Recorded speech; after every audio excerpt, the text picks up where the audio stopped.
Yes, I am confused about what's going to happen after tonight about our convention. What if they come in and take over? I really don't know what to expect. I mean, is this my last time cooking? Is this my last time doing this role?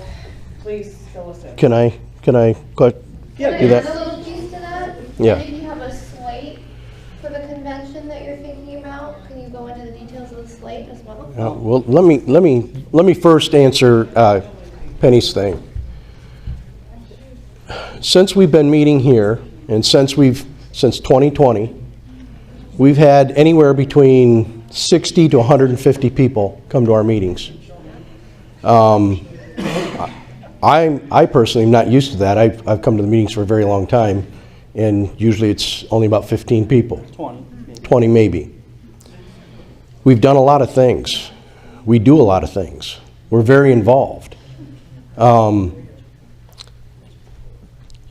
law says there can only be one official party in every county, and it's the state central that picks that party. That doesn't mean that you can't have 5 parties or even 5 Republican parties in a county. So my thing is, if the other group comes in and they take over, we're just going to meet the first Thursday of every month right here, just like we've always done. We're going to be active in who gets elected. We're going to be active in the policies that govern our lives, because we the people are the government. Those that we elect are supposed to be our servants. And I can't tell you how many times I've wanted to throw up over the last 2 years when I hear people go, "There are political leaders." No, there are political servants. When we start using the wrong words, words have meanings, and when we start using the word political leaders, that assumes that somehow we the people are below them. And it's not. We are the government. Governments are instituted among men, driving their just power from who? Us. The consent of us.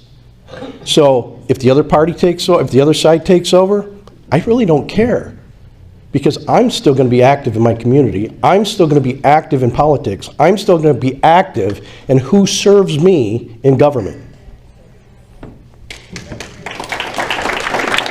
I did not get involved in this party because this party was serving government. I got involved with this party to serve the people. I'm not going to answer that. And I will continue to serve this group of people in any way that I can.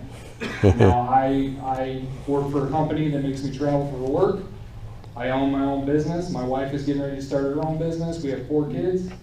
And I will make time to take care of you guys politically. But I will be damned if I go and have to serve the government in any shape or form, whether that's here locally or the state. Like John said, they're to serve us. So that's my stance on it as well. Go ahead, Lance. I'm ready. So, obviously I'm running for district vice chair, so I'll be involved too. Yeah, you don't have to be a delegate to be involved. That's one of the things that I've learned in the last 2 years. I thought, man, I think John and I were like, man, we take more precinct delegates, we'll take over the party, we have a voice. Some of the biggest voices in the state aren't precinct delegates. That's People true. that power goes where the work is. That's it. Look at state of Michigan, they're not delegates. I don't think they are. Ron Armstrong might not be a delegate. But they're doing some of the biggest activist stuff in the state of Michigan. They have a huge influence. So they impacted Michigan more than we can imagine. And so one person can make a difference. I believe I stopped Senator Shirkey from running for governor. You know, like, Yes. one person. Thank God. I never thought that beforehand. So really, you don't need the delegates. The only thing that the delegates provide is convention, which the government body seems to embrace heavily for some reason. I don't think it's that important. I mean, I think it's important, don't get me wrong. I just don't think it's as important as it's being claimed to be. Where the work is done, that's where the power is. So the more work you do, the more involvement you are, people will gravitate towards that. People will respect that. People will fear it. People will call you whatever. You'll be attacked. But you know in your heart of hearts what you're capable of. You know in your heart of hearts what you're doing is the right thing. And people will gravitate towards you, and you get surrounded. I know you're wrong, you don't want a bunch of yes men, but you'll get surrounded by a bunch of people, and you'll start learning more. The more you leave the county, the more you'll learn too. You don't want to get stagnant here. So, to answer Penny's question, we're going to call the county convention because we are the official and sanctioned party. Mm-hmm. We know that. We have a court date that they're going to try to get some judge to make some sort of decision, but just like Macomb County, it doesn't matter. It doesn't matter. Right now, you got 62 delegates approximately, I could be off by a couple, that are either government or government directly related. Mm-hmm. Like a spouse or a father or something like that. Or staff. You've got to ask yourself, why does the government want to take over the Republican Party? That's a weird question. Why do they want, they don't want no checks and balances, do they? So these people are also intertwined throughout nearly every club in town. Whether it's the Conservation Club, whether it's Exchange Club, whether it's Kiwanis, whether it's Sauk Theater, every little institution but this one. And they won't own it, ever. They won't own it ever. Go to their meeting and see what that's about. Go see how much activity they've done. Because I haven't seen anything. How many signs did they deliver? I haven't seen any. So what is it that they're actually trying to achieve? Power. Is it power, or is it just try to shut us up? Because I don't think shutting us up is going to work. I don't know, guys. What do you think? Let's let's highlight what Ralph wanted to do a little bit argument on this. Now, I reached out on 2 occasions to Brett Meininger to say, let's squash this, let's figure this out. And both times it's gone ignored. The only person from that other side, if you will, is Robert Soha attended that event in Jackson. And he invited a bunch of people They didn't show from that group, and they all backed out on him. So he was the only one. And so I don't see them, they didn't pick up the ball beforehand. What makes you think they're going to pick up the ball this time?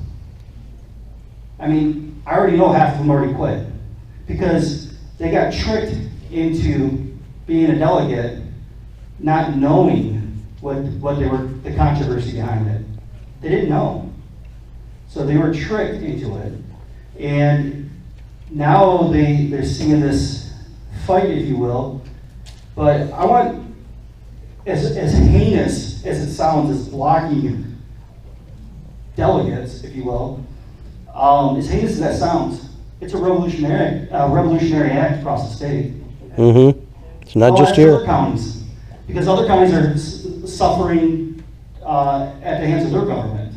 And when they see that we're doing this kind of stuff, now that motivates them to get off their ass. Mm-hmm. Right? We're making bold moves. It's being bold. It's not like we blocked Penny Wingate. We blocked our government from doing it. They did a precinct delegate rig election. That's my opinion, if you will. Everybody here knows, right? So what else? What was the solution? John Lindsay said that was the wrong thing to do, and I asked him, what was the right thing to do? He's like, you're right, I don't know.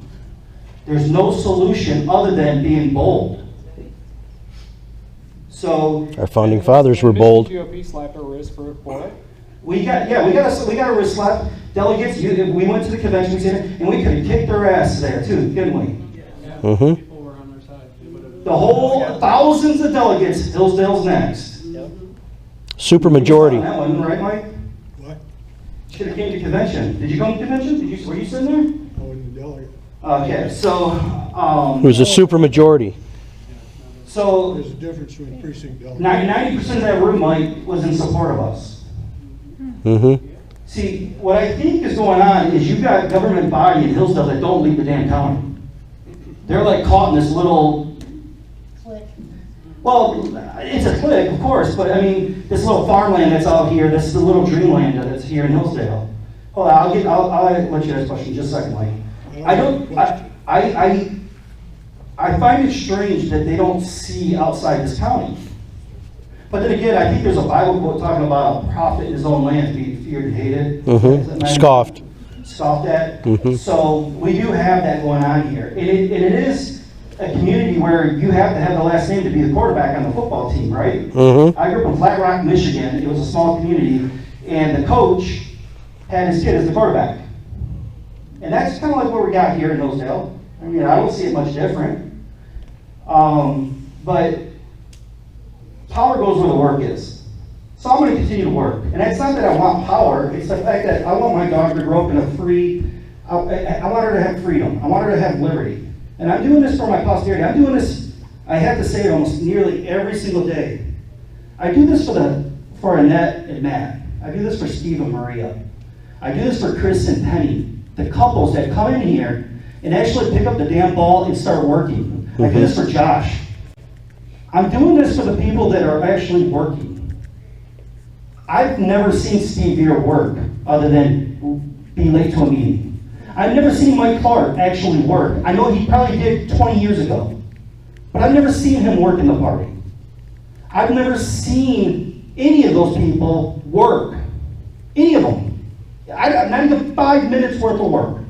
I see them bitch, like the rest of us, but I've never seen them physically get out and do anything. So, and as you guys seen, since they clicked together, they haven't done anything since, other than try to foil whatever we got going on. You guys see the fair. Well, first off, the fair attendance was low, bad weather, and their barn stall looked like shit. Looked like a barn stall. It did. How many signs they give out there? We spent $1,600 in inventory for that. $1,600. It was your guys' money.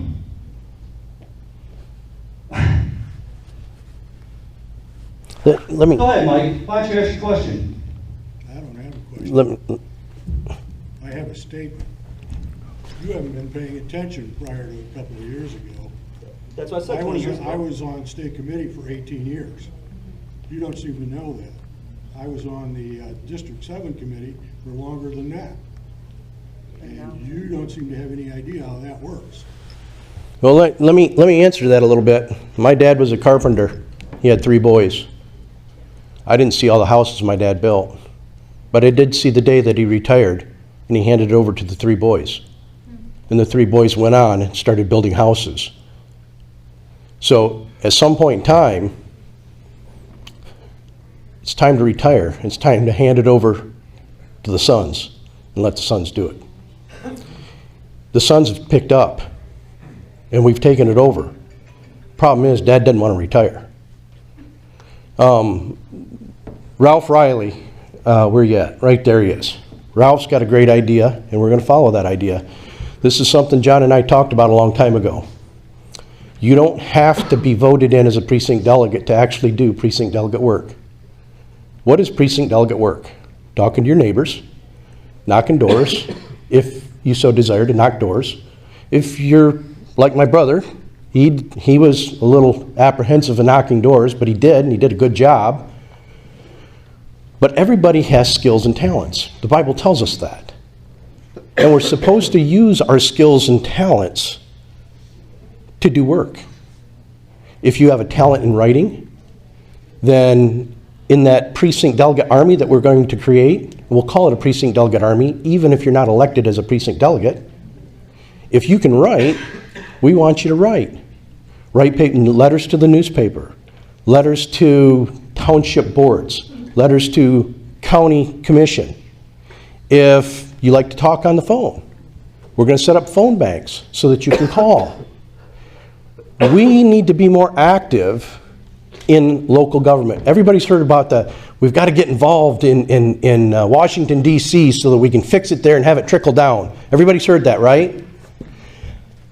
Has anybody else had 8th grade science? You know how gravity works? If you want something to trickle down, you got to start at the top, not at the bottom. Washington, D.C. is the bottom of the cesspool. It goes, we the people, it says so right in the Constitution, we the people, We are the government, and then it's local government, then it's state government, then it's federal government. That's how it works. You want to fix Washington, D.C.?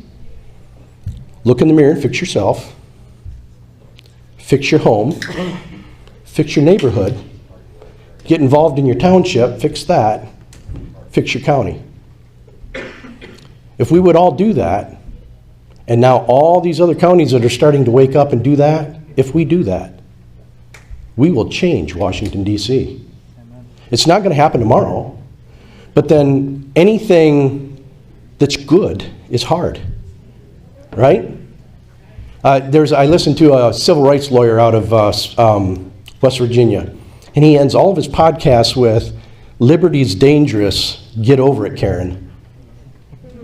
If you want a democracy, if you want dependency, dependency is safe if you want safety. If you want safety, take democracy and dependency. That's safe. Liberty is not safe. Liberty is bold. And you only get the government that you work for. You only get the servants in your government that you work for. Madison tells us in Federalist 10, even after we elect them, Madison himself, the father of the Constitution, after becoming president, violated the Constitution. Because that's what power does. Madison said if you want to keep your republic, even after you elect those people, you have to keep their feet to the fire. Where's Mark at? There you are. How many people show up at your township meetings? Too often, not enough. We have a few because of the controversies that go on. If there wasn't controversy, they stay home. By golly, thank you for saying that. My grandfather taught me something a long time ago. He said, "Son, if you want to get something done, there's got to be controversy." I said, "Well, if there's not controversy, Grandpa," he said, "then create it." I thought he was crazy, but the older I get, the wiser he becomes. Go ahead, Steve. Last month I went to 3 township meetings, and the sum total of attendance, excluding the board members, was 18 people. 18. In 3 townships. And one of them's the biggest township in the county. If I remember my gazindas, that's about 6 average. 6. You got 5 on the board, 6 in attendance.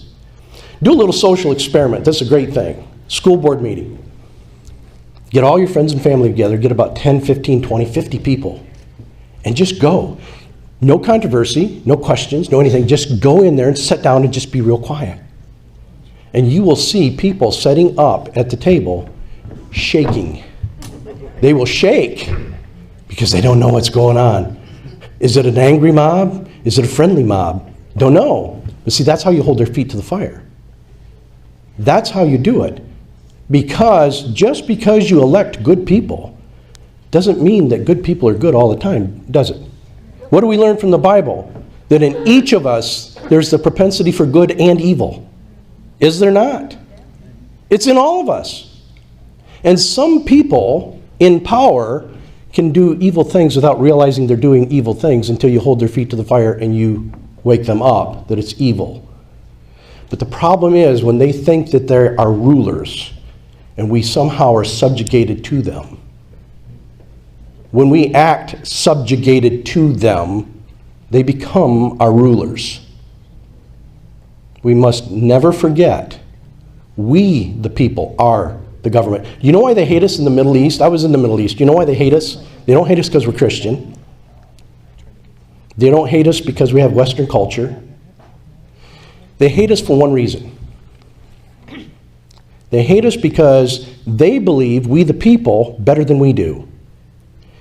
And when our foreign policy is to pay people like Mubarak $80 million a year to be our friend, and he takes that and he has rape squads, and they violate human rights, and they pull people out of the houses at midnight and cut their fingers off, they see that as we, the people of America, paying their torturers.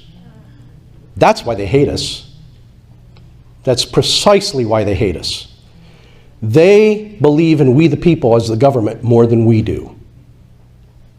It's time we stand up. It's time we do this. So what's going to happen is, even if we lose the party, we're going to keep doing this.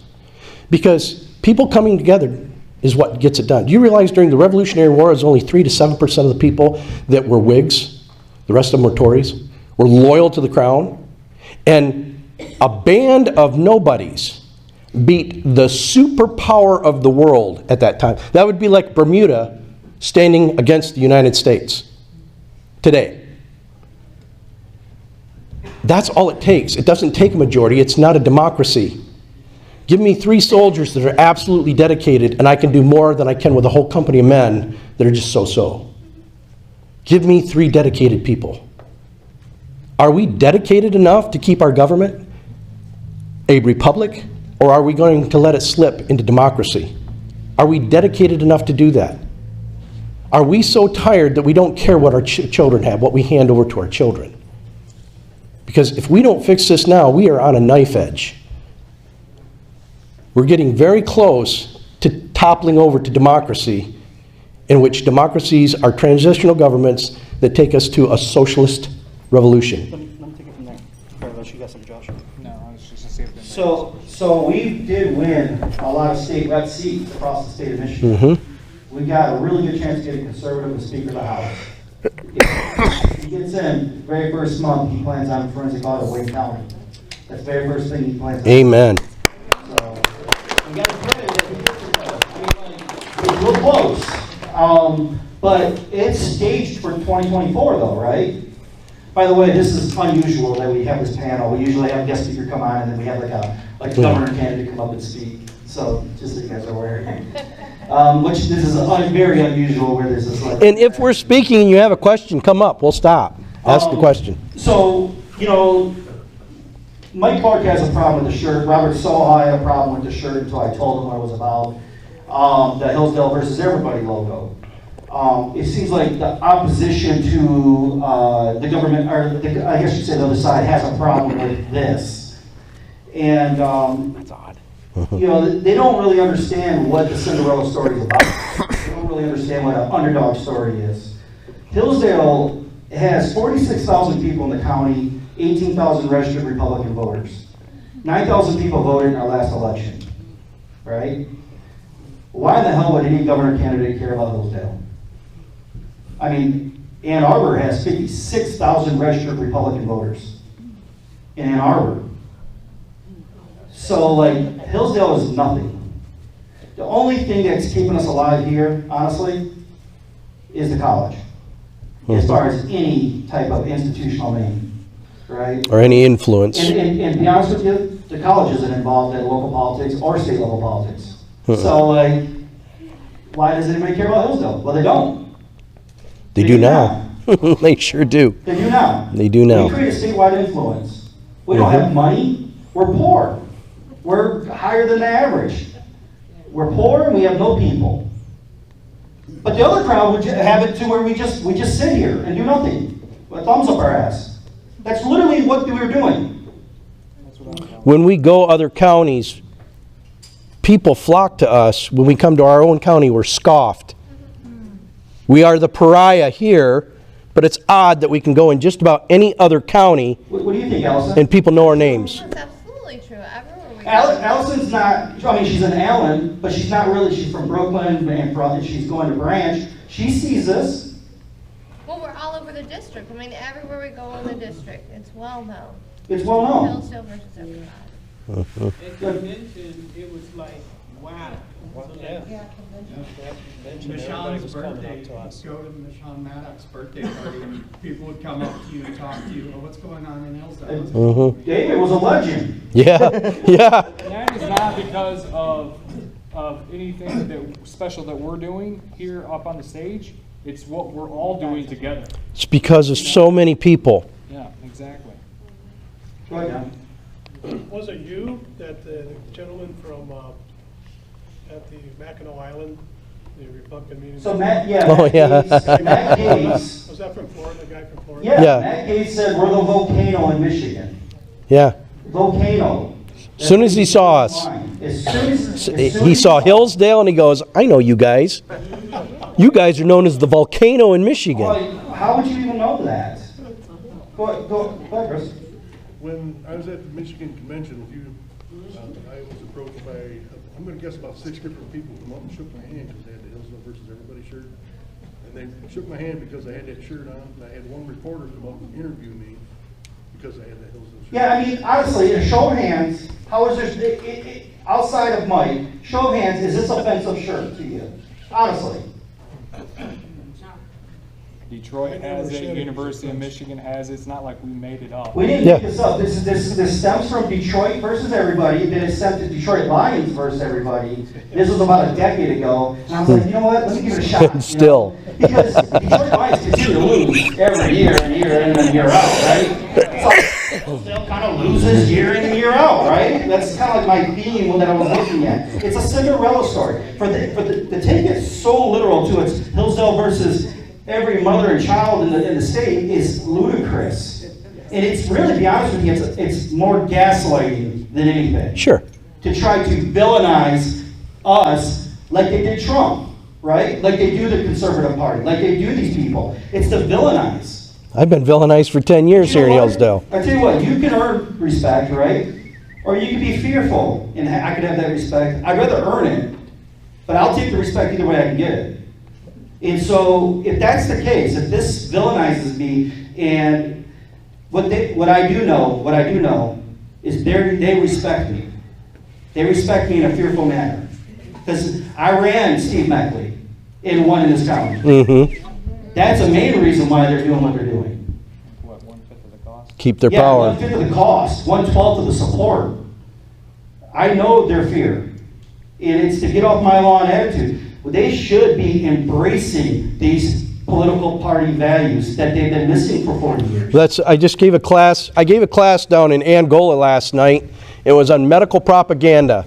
And one of the things that came out was that Pfizer is the largest purchaser of aborted fetal cells. Pfizer. How can you have someone that accepts the right to life endorsement and takes campaign funds from Pfizer? How can we justify that? I don't know, so how could anybody justify that here, honestly? Well, let me ask another question about that. Has Mr. Fink been at one of these meetings? Not one. So when we won the party here 2 years ago, I actually reached out to Andrew Fink and said, can you give me a meeting? He said yes. So we agreed. I came down to his office. And it was kind of awkward because I sat down in this chair. He sat closer to me than Steve here. And then he had an assistant right here. And he was on the phone. And I had to sit for 15, 20 minutes until they figured out what they were doing. And he's like, oh, all right, John, how can I help you? I'm like, well, and I pulled out our party values. I said, all we expect is to follow the party values and to have an open line of communication. And maybe come to some things that help out. When Tim came, Stephen told me that we have to earn his trust. That's what Stephen told me, his assistant, Stephen Reiser. And Steve, I actually consider outside of politics Stephen a friend, but within politics we're enemies. And I told Steve, I've told him many times that we don't operate that way. You know, come to the damn meetings. So he's like, we'll bless you with our presence. Tim came twice in 2 years. He's the only one, though. Right? We never seen Joe Bellino, our new senator. State senator. Not once. Not once. He hasn't come. Now, he's patted me on the shoulder a few times at some events and stuff. He's a real salesman. Because he really didn't need the Hillsdale vote to win. So, Andrew Fink has not attended one meeting. So for anybody, Mike, to say that they feel uncomfortable here, well, he can't say that. Well, I had, in one of the other meetings, before we took over, because I came for quite a long time, I had one of the county commissioners come up to me and they said, so do you feel comfortable here at the meeting? And I said, no, I've never felt accepted. She goes, well, that's your fault. But I still came every month.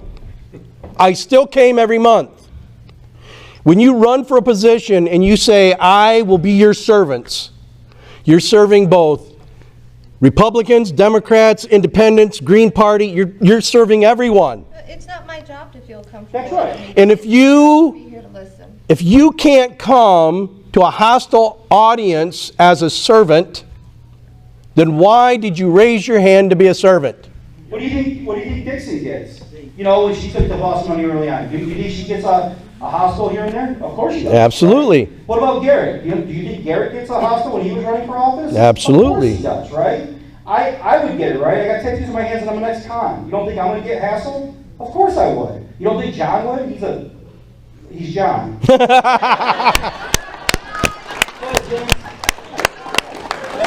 me a shirt for that. I might have stepped in it last Thursday because Waldron had a meet and greet for all the people who were running for offices. Andrew Fink was there, and I challenged him because I asked him why he was in support of the circus parking lot party. And he said because he didn't feel welcome here. And I asked him, how many times have you been to one of our meetings he took over? And he said, well, my representative goes. No, he doesn't. No, he doesn't. That's not good enough. I said, you're supposed to represent us, not your representative. He might have came one time early on. See, what it was is, James, is the first month in, Tim Walberg gave $70 million to Pakistan for gender studies in the stimulus package money. So we wrote a pretty stern letter saying, don't do that again. We didn't appreciate that. At least test the water. Send us something first so we can like say, hey, this is not a good idea. In this letter, we also said you better contact the other communities that you represent. Well, how I stepped into it was I challenged him to come to one of our meetings. Yeah. I challenged him. He's not here. Yeah, he's not here. And this is our last point. So as far as this leadership goes, yeah, so sending that letter out to Tim in January, and then in February censuring Shirky is what I believe is what they did was attack on one is attack on all, is if we're just going to attack all politicians. How often have you guys actually seen us attack politicians outside of Shirky? Actually, I don't know if we have. Actually, a few that have come, I've thanked them for coming. When we had the 4th of July parade, I shook every one of their hands, Fink's included, Andrew is included, on the way by and thanked him for being in the parade. Now, I don't know how aggressive that was. I thanked them. But somehow that was some bad gesture. So, it's not that we haven't been, look, we're professional about it, but we're still going to hold their feet to the fire. If you do stupid things, you're going to win stupid prizes. That's how we keep them. $70 million to Pakistan for gender studies. Who's here okay with that? What was it for? $70 million. They sent to Pakistan for gender study. In Pakistan. In Pakistan. Yeah. Now, don't get me wrong, we would never got that first stimulus package. But who gives a shit? Right? The ends doesn't justify the means on that. Stimulus package, so we were blessed with getting our own money back and then being charged later to pay it back again? Interest? Yeah. So Okay. the thing is what is the role of John Lindsay in the Republican Party? This is something that we didn't inherit from the last party. We did not inherit this. There is no playbook for this. What is the relationship between a politician that runs on a Republican ticket and the Republican Party? What is the relationship and what do they honor to each other? What do they expect out of each other? What are they supposed to do for each other? I can tell you what our expectation is as his Well, teammate. Mike got his hand. Go ahead, Mike. I can tell you that when I started on the state committee 20 years ago, we used to have usually either the majority leader or the speaker come and speak. It got down to then an assistant would come and speak. And maybe or maybe not take questions. It evolved into none of them showed up, or if they did, they made a speech and ran out the door. Right. And this sort of thing. And the party, state party itself, would not criticize an elected Republican. And the elected Republicans expected that. Yes. Not be criticized. That's right. I hear that. And what has happened to them because of that? Well, yeah, That they got an entitlement. With Mike, we go back a Right. Yeah. So, but yeah, like, I mean, you think that's acceptable? No. We're supposed to say something, right? I was part of the minority of that, and when you were in the minority for the last, all those years. We're not in the minority anymore. I'm speaking about. No, I know. when was- Your We're talking opinion about is- now. Your opinion is in the majority today, Mike. Yeah, it might have been 20 years ago in the minority, and it was, but when this boldness happened, we're watching this. This is a wave happening all across Michigan. You are now in the majority because the majority of the people are saying, no, we don't accept that anymore.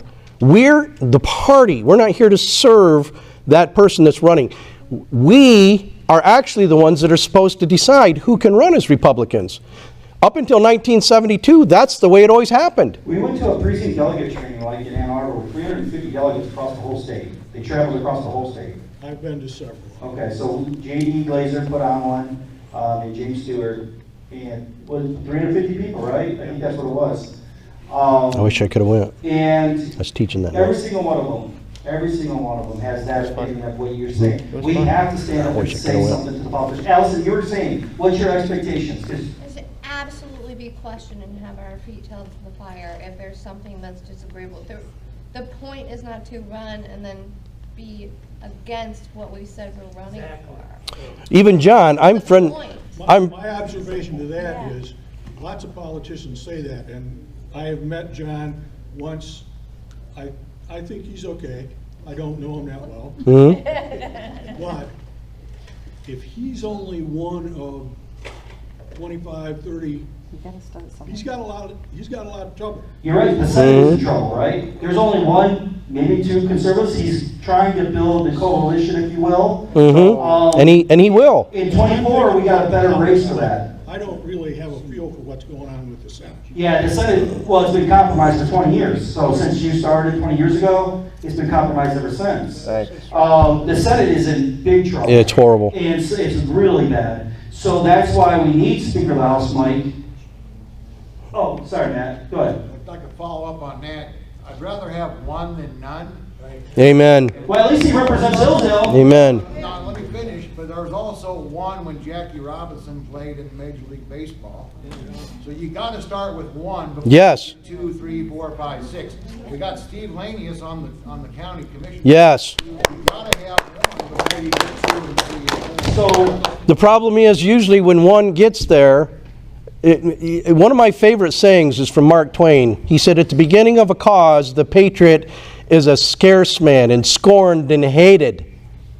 But when he succeeds, the timid want to join him because at that point, it costs nothing to be a patriot. And we see this. One gets in there and fights and fights and fights. If you give up, nobody else is going to join you. But if you go in and you just will not quit. For 10 years, I have been villainized in this county. For 10 years. The problem is they were dealing with somebody who's too stupid to be afraid. I didn't lay down because I got nothing to lose. we actually we got a name for it. We call it the Rutan effect. In fact, people call people that are around me Rutanites, like I'm some kind of voodoo guy. We're Rutanites. Everybody in this room is a Rutanite. I think that John, I've met him several times, and I have 100% confidence that he's got the backbone to be the Ron Paul, to be the only guy to say no. We Yep. talked their no. Yep. Also, we had Steve Carra in here. Yep. Yeah. And he's another one that's the same way. That's right. Right away, it went from 1 to 2. and That's right. Now we just need to get 2, 3, 4, 5, Look, you 6. got Thomas Albert coming into the Senate next year. He stepped down from the Appropriations Committee because he wouldn't sign the Michigan budget. That is someone standing up and saying, Yes. no, he's going to be in the Senate. Al- Look, we've got to look at all these Also, positions. the closet conservatives that have been hiding because they're the only ones. Well, when you got vocal people like John that come out, well, now they feel more energized to come out. A little safer. See probably 1 to go to 4 or 5 in the Senate. In the House, we got a dozen, and we're probably going to actually pull a lot more this cycle here. So we got good luck there. But that happens with boots on the ground. Yeah, only happens with boots on the ground. You can either have a lot of money to win an election, or you have to have a lot of people. We don't have a lot of money in Hillsdale, but what we have, give me 3 dedicated soldiers, and I can do more than I can with a whole company of men. in regards to holding a politician's feet to the fire when they're not representing our values, the same goes for those that are. We need to be cheerleaders. Absolutely. Promoting them and speaking positively, sharing their content, using social media as a weapon. It goes both ways. Hold Yep. feet to the fire and cheerlead like crazy. Steve, you got a question? Yeah, right on that topic right there, you gotta let your representatives know how you feel and what you think about different topics and stuff that you feel really strongly about. So what I see is people don't pick up the phone and call them. You know, you gotta be that thorn in their side, and hopefully I don't get too many. Politicians But are. having said that, you know, if the representative doesn't know what you feel about something, and you might be the voice to persuade him to go your way or not, but if you don't say anything at all, that's a vote against you. Also, you're gonna get more negative calls as a politician than you will positive Always, calls. always. Everybody knows that in this room. It's the nature of the business. It's just like if you're a manager in a business. Yeah. You know, if your employees are gonna come to you with more problems than they are gonna be like, hey, I had a great day at work today. No, they're gonna come in and tell you, this happened, that happened, yada, yada, said this. And it's how you're gonna approach and react to those situations. That's what politicians should do too. Not only that, Karen never wants to see the manager to tell him what a good job they're doing. So- Karen only wants to see the manager to Your complain. government body, hold on 1 second, Mark. Your government body is suing me, John, Lance, Darren, and Josh, and Belle. Now, Belle just got here. She had nothing to do with any She of had it. nothing to do with anything. And they threw her on this lawsuit and spreading that name, or hurting her name right now. And they did it under the name of the Hillsdale Republican Executive Committee. How many people are in here executive members? How many people here think that they're the executive committee? Well, they're half of it, How many? roughly, How? because of being the countywide election, and the commissioners are automatically on the executive committee. So our bylaws don't count? Elected delegates to the executive committee are. I understand that, Hal. Roughly an equal number. I got a Yeah, question. I got thank a you. question to answer, and maybe or ask, and maybe someone here can answer. Mike, I hope you can answer this. If we have a Democrat that's a county commissioner that runs on the Republican ticket, what the hell do you do? You're kind of stuck with them at this point. No, you're not. No, you're not, Mike. That's what Have you Article read the bylaws? Article 7, Section 4. Let me say something. Have you read them? It's very rare So for no? county commissioners or any of the electeds to show up. I don't care. Have you read them? What? The bylaws. I haven't seen, you guys change it so often, I can't keep. We Ain't changed it been one changed. time, Mike. We changed it one time. Why not answer my question? Well, I don't believe. the thing is this. The reason why we get a county commissioner that's actually a Democrat that ran as a Republican, because how many people ever see Democrats on the ballot in Hillsdale? How many? I can count them on one hand the entire time I've lived here. It's historic that people run as Republicans and act like Democrats. Okay, but let me ask you this. Why is that? Wait a minute, let me ask you this. On the application to run for any position, Except president, by the way. except for president, on the application, it says name, address, precinct, your voting precinct, are you a U.S. citizen, and what your party affiliation is, right? That's on there. So let's say I go in and I say I want to run as Martha Stewart, and so I put Martha Stewart on my application. What's the first thing the county clerk's going to ask for? Picture ID, right? So I give my picture ID, and she looks at it and goes, well, you can't run as Martha Stewart because you're John Rutan. So I have to put my name and address down. She checks it against a picture ID to make sure that my name and address is correct. From that, she can pull my voter's registration card to see if the precinct and everything I'm running for is appropriate, correct? Okay, so with those two pieces of identification, she can then verify that I am a U.S. citizen, correct? So why is it, does it make any common sense to anybody that the only thing she doesn't have to check is what I say I'm going to run as? I'm going to run as a zebra. Well, I don't know. You don't have stripes, and we don't know that there's any zebras that support you in that. The zebra party. See, so the thing is, prior to 1972, it was the local party that had to give the okay for people to run as Republicans. Now that doesn't mean, and I get this all the time when I bring this up with the other crowd, well, you're just trying to pick one person for each position. No. And it's just like I explained, if there's 5 people running for one position, and 3 of them are good Republicans, either through shareholding or some form of control, which is affiliate by Black's Law Dictionary, then we can endorse, let's say there's 3. We can endorse 3 for that one position, but 2 we will not. So how is it that we get a county commissioner that tells his neighbor, I just hang my hat on the Republican Party, I'm not really a Republican. But he got to run with the Republican affiliation. Do you guys understand? We are the party. We're the party. We're supposed to, I know who Matt is because I see him all the time. He comes here. I talk to him. I know what his values are. I know who these people are. When we have an endorsement or we have a vetting committee that they can talk to these people and find out if they believe in the Bill of Rights, sanctity of life, limited government, individual responsibility, lower taxes, limited subsidies, and balanced budget. We had a secretary of this party that voted for Whitmer because she said there needed to be more women in government. We had a member of this party. Talking about and everybody knew it. This member of this party. Why was she there? But wait a minute. We had a member of this party that openly supported abortion, openly supported gun control, and openly supported national popular vote interstate compact. What was that? I don't see how that fits in there at all. So how did she get to run as a Republican for county commission? How? Julie Gaines. And then how did she get to run to be 7th district chair for the last 2 years, holding secret meetings and said that nobody could have the minutes, nobody could have the agendas, violating her own... Meetings are not secret. Maybe from John, who's not a delegate, and I've heard about his... I'm a delegate, by the way, just so everybody knows.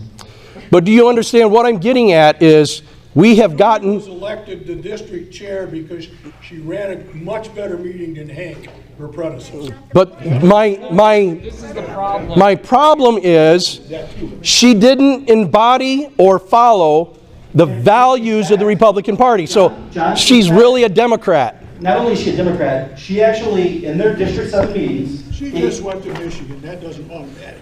So check it out, District 7 meeting. When you go to District 7 meeting, you go to State Eatery in Jackson, right? You go in there, you sit down, they tell how much money they have, which is $0 because they don't do any fundraising.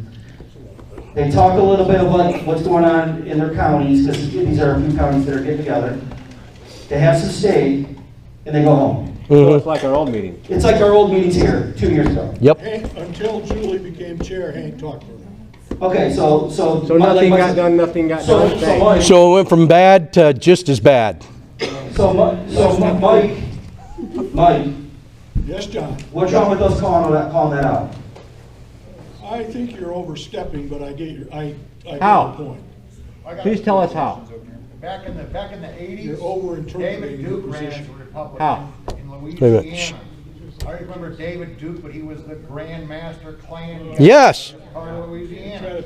Now, the Republican Party should have disavowed him. Absolutely. To do that. And they paid a price in public opinion of having a Klan master running as a Republican. We're diluting this if we let anybody run as a Republican. Right, so that's why I support 100%. You guys also have a mistaken idea about what the congressional district committees do. Well, what I see is nothing. I have a That's question. pretty close to right. I've actually got a question for you, sir, about Julie Gaines being part of the executive committee. You know, why was she part of the executive committee? Because all it takes to start an investigation to remove someone from their seat on the executive committee is a 1/4 vote. So 1/4, 25%. So if there were 20 of you at the time, all it would have taken was 5 of you to say, this is wrong, she's a Democrat, we know she's a Democrat, right? Get rid of her. The one we were talking about was Ruth. Okay, there you go. Sorry. How about her? Either Well, or. what about Ruth? She was a good secretary, and we couldn't get anybody else to do it. That's a poor excuse. Let me say this. Poor excuse. How many secretaries have you guys gone through? I don't care. I don't care. You were secretary for at least 5 minutes. Me? Yeah. No. I was promoted to treasurer at the end of September 2021. Yep. I've known Mike for a while, and I gotta give him a little bit of credit if he was coming with pure intentions, that he was one of the people that showed up. Yes. After this party changed. Yes. Yeah, no, Mike No. showed up. Yep. If he was coming with pure intentions. But Mike, it seems like you're arguing against what we're trying to do. This lady that spoke about how awful the things are in the schools right now. Proposal 3 that's on the ballot is pure evil. And you're arguing for that. I am not. Yes, you are, sir. What are you arguing for then? Sit down and shut up. Let me say about Julie Gaines. I voted today, I voted against it. Good. Take it outside. Yeah. Yeah, Look. the thing is, Mike, Look. you're gaslighting us. About what? About anything we're doing, you're arguing. Are we? The matter is, That's one of the problems, is you guys don't want any discussion. This is literally discussion. We're having discussion. No, you guys are giving lectures, basically. We're asking for questions. Do we need to Please sit out raise your here hand. so- We're asking. You can answer But the them. people who might question you are not here because you disavowed them. They didn't come before. They didn't come before we disavowed them. I invited one, I totally. and he has not I showed well, totally- this about you, Mike, and you're here, right? I'm here. That's right. They could have been here too. I totally agree with that the executive committee, as they term themselves now, the parking lot group, should have been here a year ago. Yeah. 2 years But ago. they weren't. A year ago in the fall, in the spring, year and a half. But you guys had the organizational meeting at a time when the county commissioners were meeting and had met on purpose, so they couldn't come. We can wait till next one. How many people get to go to the county? How many people get to go to the county commissioners meeting and have if they want to? If you want to go, you have to take the day time off on work. How many people? They have tried to have them in the. They had it one time. They did it at night. My thing is this. They did it one time at night and they said nobody showed up, so they went back. And then they were still complaining, well, nobody shows up during the day. So what did it hurt having one in the day and one in the night? Mike, just keep doing it. how about, it's easy to chastise us, right? What about these people in the audience? Because they disagree with you, Mike. That's fine. Are these all, are they I all, have told you and you that I agree with your goals. Then why are you fighting us? I just have a problem with some of your methods, like the disavowal. Should we go back to your methods of doing nothing? That worked real well. Wait a minute, disavowalment had another paragraph. You can The come back paragraph under that said. where's Ken at? Did Ken leave? No. Well, maybe he might have. He was just here. Ken was disavowed, guess what? He was like, why am I disavowed? Let me fix it. He followed the administrative relief that's there. Now that administrative relief has never been there the whole time you guys have been in the party. We created that so that, Created for your benefit. no, we created it for the disavowed's benefit, not ours. We didn't have to put it there. Don't allow them to come and say, go through the vetting process. That is the whole purpose right there. I joined this group about a year and a half ago. I didn't know what it was beforehand, and I kind of thought most Republicans were friends or respected each other. All I know is the entire discussion here goes back to what our common value systems are. Amen. As a set of people who have to live under these laws for the people that we put in place to enact them and to provide order.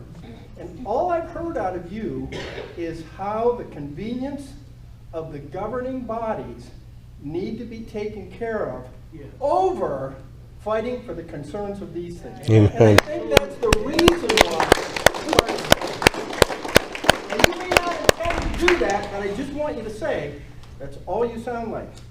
You sound like you are defending the prerogatives of governing people, and that's not your job. Are you talking to me? Yes, talking to you. I'm not defending the prerogative of the Well, government. you have in been any for way, the last shape, 20 or form. minutes in terms of your. What do you think you've been doing?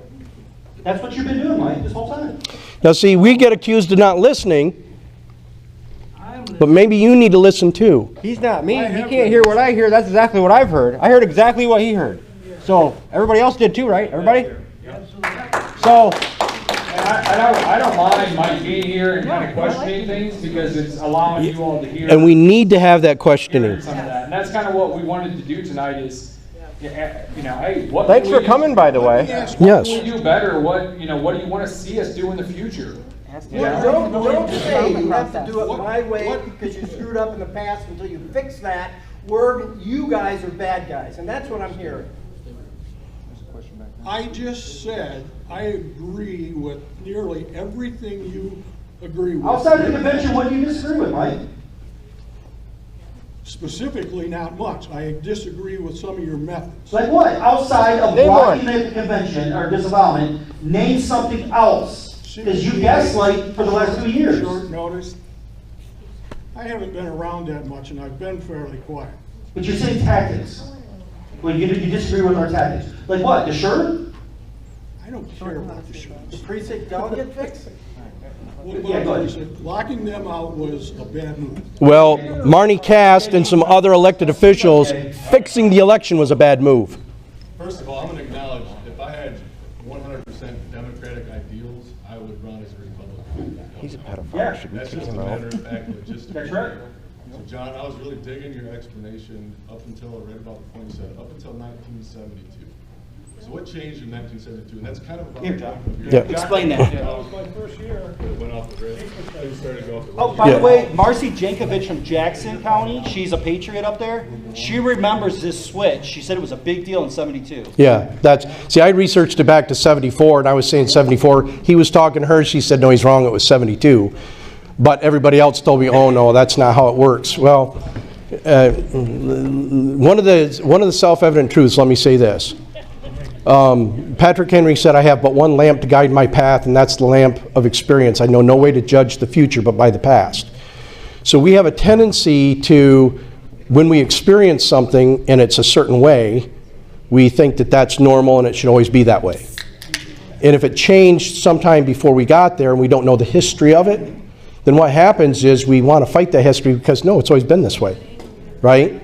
And that's kind of what we've got. A lot of people that are in the party, how many people were active in the Republican Party, either local, state, or national, prior to 1972? Anybody in here? Okay, so Marcy, what was her name Marcy? Marcy had some good insight on that. Okay, so what went on was in 1972, and this isn't me. You can read Irving Kristol's book called Neoconservatism. Irving Kristol is the one that labeled the neoconservatives. We have to go all the way back to World War II. Prescott Bush. Prescott Bush was Hitler's banker. Bush Sr. was in all the spook agencies. He was in all the top secret stuff. So they were in positions of power, and they were always Democrats until the early 70s. What happened in the early 70s is a lot of the moderate Democrats didn't like that the Democrat Party had embraced the hippie movement. And so a lot of those guys, and one of them was William F. Buckley Jr., he wrote for a conservative paper, but if you didn't really read what he was writing, he was actually saying for a time the Republicans have to put up with big government because it's just kind of the way everything's going. That's not a conservative value. So he was pushing this new conservative idea. George Bush. You had George Bush. Does anybody remember Bush Sr. talking about the New World Order? New World Order? Paul Wolfowitz. Yeah, Paul Wolfowitz. Yeah, and that also is an ideology that comes all the way back from 1776 in the papers that we got from the Illuminati when their courier was struck by lightning and we figured out what the plan was. That's the only way we knew what the plan was that was going on. Is this ideology of a one world government, a globalist society. So what happened was when they came over in the 70s and they were in positions of both media and positions in like the FBI, CIA, the spook agencies, they came over and they were in positions of power, so it was very easy for them to infiltrate in, and they changed from being Democrats to Republicans. Now, Irving Kristol wrote a book. In that book, he's actually the one that tagged them with the name neoconservative. He said he was proud to be raised a young Trotskyite. Now, Trotsky, Leon Trotsky, was an international socialist. An international socialist.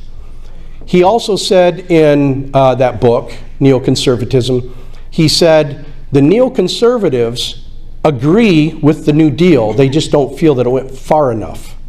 Well, the New Deal is what brought us all the social programs that we have. Socialism. Because they agreed with socialism. So what happened was that whole ideology came in right in the early 70s. And in the early 70s, those people that were active in the parties saw Democrats coming in wanting to run as Republicans.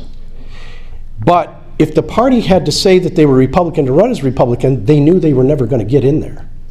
So what they started to do is push this idea that, nah, you're not being inclusive enough. That's being restrictive. And people are America, and they should be able to run as a Republican if they want to. So what happened was, in '72, we stopped requiring that. Now, there's a thing in the law called implied law.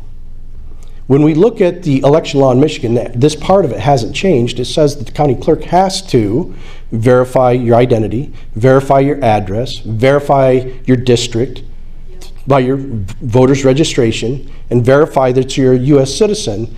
It's implied law that because the Republican Party is not government, it's a private corporation, that you have to have the corporation's okay for that person to run as that. Let me explain it like this. Let's say I start bottling cola in my garage. And I bottle and sell about 100 bottles a year because I've got a yellow and white label on it. It just says Jon. And I think to myself, what would give me an advantage in the market? I know. I'll put a red and white label on it and call it Coca-Cola. So I put a red and white label on it and I call it Coca-Cola and I sell 10,000 bottles. Now, if Coca-Cola doesn't come back and say, hey, you can't do that. The absence of a no is the presence of a yes. So I can keep doing that. But then I decide I'm going to start skimping on the ingredients, and I'm not going to worry about how clean it is in my garage, and people start getting sick, and some people don't like the cola, and Coke gets a bad name. You can destroy the value of the name. So what happens is, in Black's Law Dictionary, when it says affiliate or affiliation, it says that has to come from some authority, because it's a corporate word. And in it, it says to be affiliated, you have to have some sort of shareholding or some type of control so that you can keep the values of the brand, right? That's what it's supposed to be. So in 1972, when the neoconservatives came in and they started to take over and they started to push that ideology, you've got a lot of people that don't even understand what a neoconservative is. And so you get a lot of people that'll go along with, well, he's the Republican in charge. I'm going to agree with the 20-year war in Afghanistan and the 20-year war in Iraq, and we're going to kill all these people because George Bush is a Republican, doggone it. That's not a Republican value. It's just not. And look what it has cost us in blood. How about our branding, our name? When I go out, I lock a lot of doors. Not maybe as much as I think you meant knocked a lot of doors, but go ahead. People are embarrassed to say they're Republican. They vote Republican. They're a Republican in their heart, but they're embarrassed and ashamed to say that they're a Republican. So like if we go out on the street and I ask people, you know, what's your party affiliation? They go, oh, I'm a Republican, I vote Republican. Are they really telling me what their affiliation is, or are they telling me how they vote? See, if I go to somebody and I say, hey, what kind of pop you like? And they go, I drink Coke. I drink a case of Coke every day. I got my whole house decorated as a Coke bar. Does that make them affiliated with Coke? No. It says that they like Coke. Go ahead. I think your analysis is brilliant. I think it's like 100% spot on. Right? I agree with the concept of branding. I agree with what has gone on with the neoconservatives. They were just kind of drinking the Coke all along, and they sort of just kind of went along with, based on low information, just a consumer digesting the concept and just keep drinking. And if we don't study our history. And now you guys, though, come along and you're like, wait. We're shaking it up. We want to try to resurrect the brand, like, yeah. And I understand It is not just Hillsdale. level of contact. It's across the whole damn state. Folks on both sides. Across Yeah. Across the country. I understand where that cleave is coming from, because, Yeah. like, I voted Democrat, and I'm not gonna lie about that, I have several Democratic values that would represent on that side. But I identify more with the way you guys are speaking about the brand. Classical liberal. I'm going to tell you this. Than I, the pop. I teach the Constitution, Federalist Papers, and 700 years of history that brought us up, and the 5 genealogical documents that our founders actually plagiarized from to get such a genius document called the Constitution. And I get called a far-right winger because I'm a constitutionalist. But the Constitution is top dead center. It's not Democrat or Republican, it's for all people. And I talk to people. I was just talking to somebody at Market House the other day, and I was talking to him, we were talking values, and he was agreeing with me on everything. And I said, yeah, I'm the parliamentarian for the Hillsdale Republican Party. You're a Republican? I said, yeah. He goes, I'm a Democrat. And I said, isn't it scary how much we agree on? See, there's an old tactic, and that is one of the self-evident truths that we have to realize is we've got 3 equal branches of government. Those equal branches of government were supposed to fight each other. And here's why. In 1826, there was a dispute over what was happening in Georgia with the Western Territory. And it went to the Supreme Court, and John Marshall said, yep, that's unconstitutional, you can't do that. Newspaper reporter went to President Jackson, and he said, President Jackson, did you hear the decision that Chief Justice Marshall came up with? And this is what Jackson said. He said, well, I'm glad he made that decision, now let's see him execute it. Because he's the judiciary. He doesn't have the sword of execution that the executive branch has. So the 3 branches, they don't necessarily have to listen to one another. In fact, in our Constitution, in 51.221, it says the sheriff, the undersheriff, or a deputy may serve the civil and criminal process of the court. May. Now, why does it say may and not shall or must?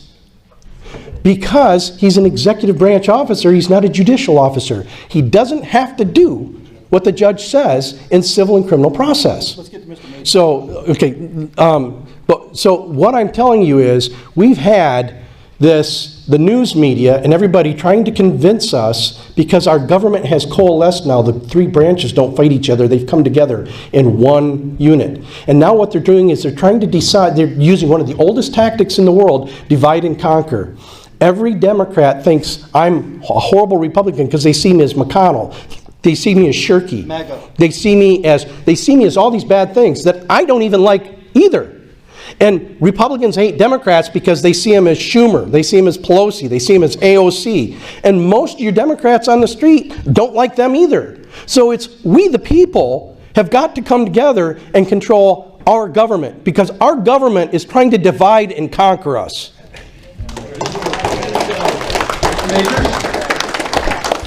When I walked in here, I came in late and you were talking about, does that shirt embarrass you? Offend you. Offend you, yes. And I'm thinking, it doesn't offend me, but it puts me on my guard.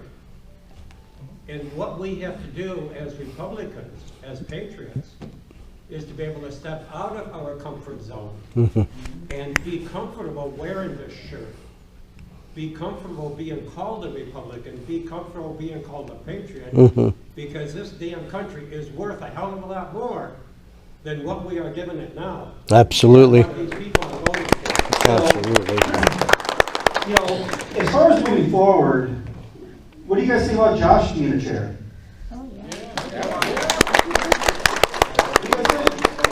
See, Josh is more diplomatic than I am. I'll tell you, kiss my ass.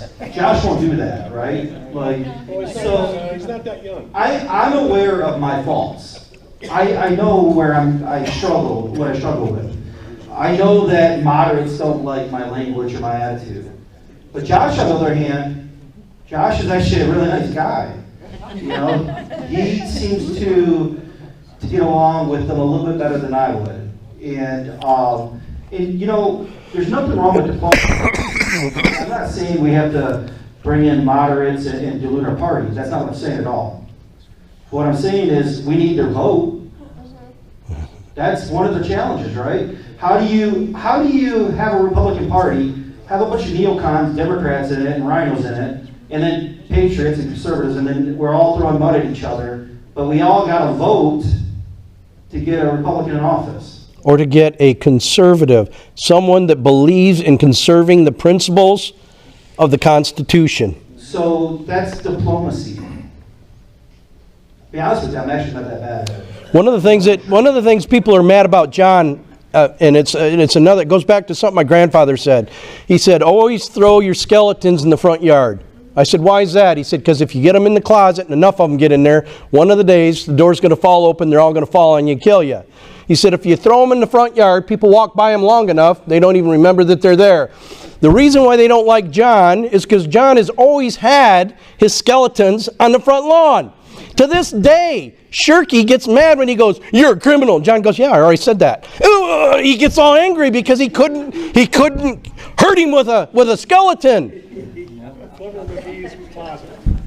And that's exactly it. So Josh being squeaky clean. So we've been talking, and you know, Belle's a patriot. Mm-hmm. You know, she's newer to our party, but not newer to the principles. And Belle is responsible and organized. She's logical and reasoned, Mm-hmm.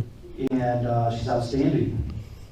You know, I would consider her to be an officer, if you will. And how about David Mosby as parliamentarian? Yeah. So, he's got a great legal mind. So, he did, what did I ask you? Was it a couple weeks ago? Yeah. I called David up. I was like, "Hey, man, why don't you be the new parliamentarian?" Yes. Just the stigma of John Lance off. Yes. Right? Get me out of here. I would say Penny, but she's already gone, right? So I called David up because I identified that David probably is the next best to John. Oh, he's better than I am. Not better. He's better than I am. Parliamentarian, and to actually take that on, I could learn it, but I wouldn't retain it. I wouldn't, you know, I don't care. He doesn't have to learn it. He already knows it. And he's already twice the parliamentarian that I could ever be already. Just asking him. So he's already been looking. Yeah, he'll put me to shame. So we looked at the idea of David being a parliamentarian. And I don't know what you guys think about that. Yeah. You know.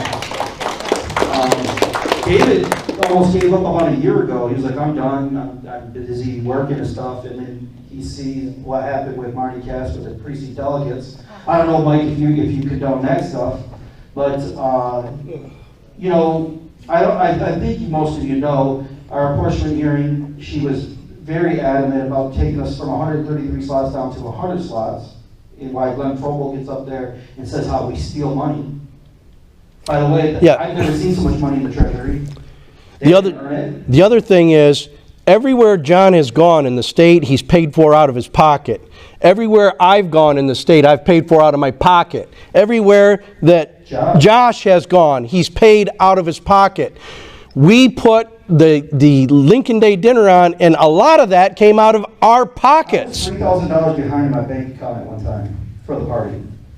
What do you think my wife has to say about something like that? Hey, what about the fines that we had to pay off for Steve? Yeah, we were 3 years behind on the Mertz. So I've been working on getting all the filing fixed with the party. So we had I've been working with an accountant, and she works political finance, so that's her specialty.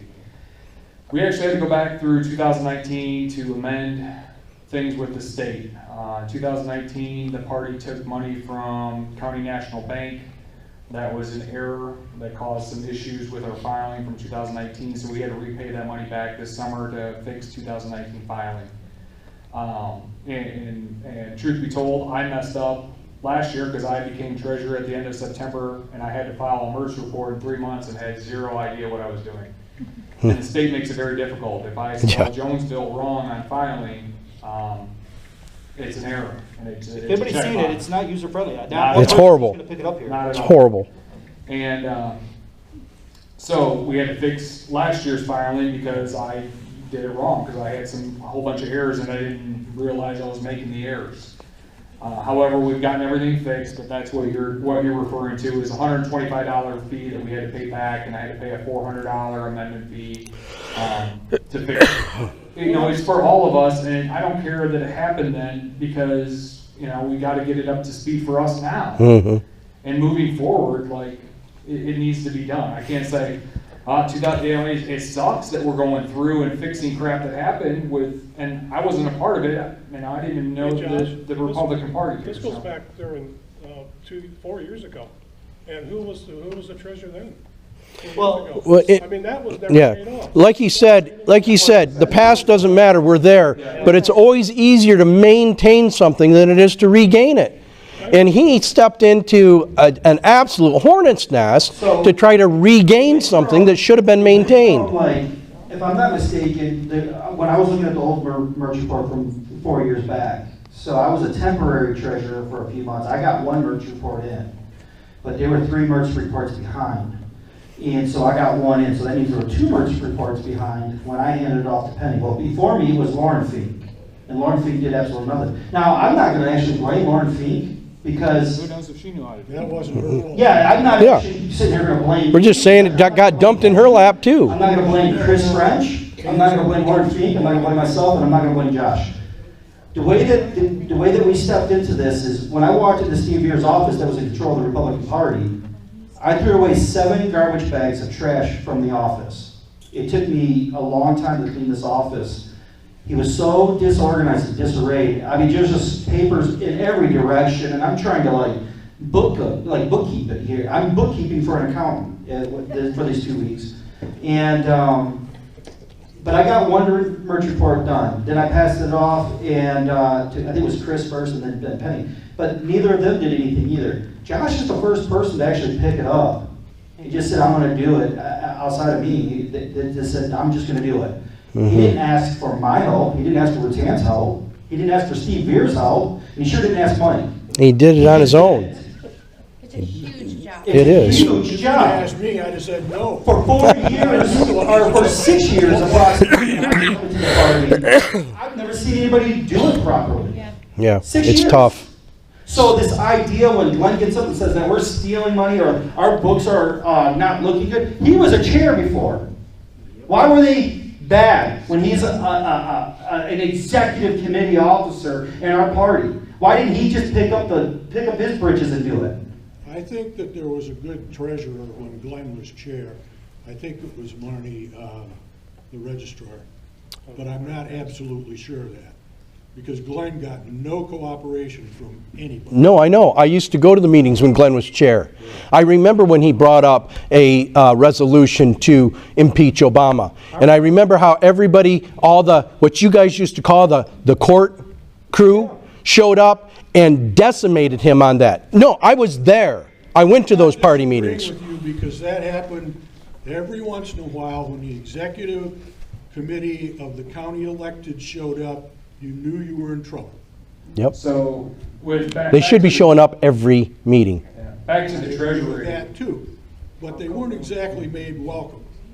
So back to the treasury. So I asked our accountant, I said, hey, you know, there's been a bunch of, you know, just talk and rumors that we're screwing this up and we don't know what we're doing here.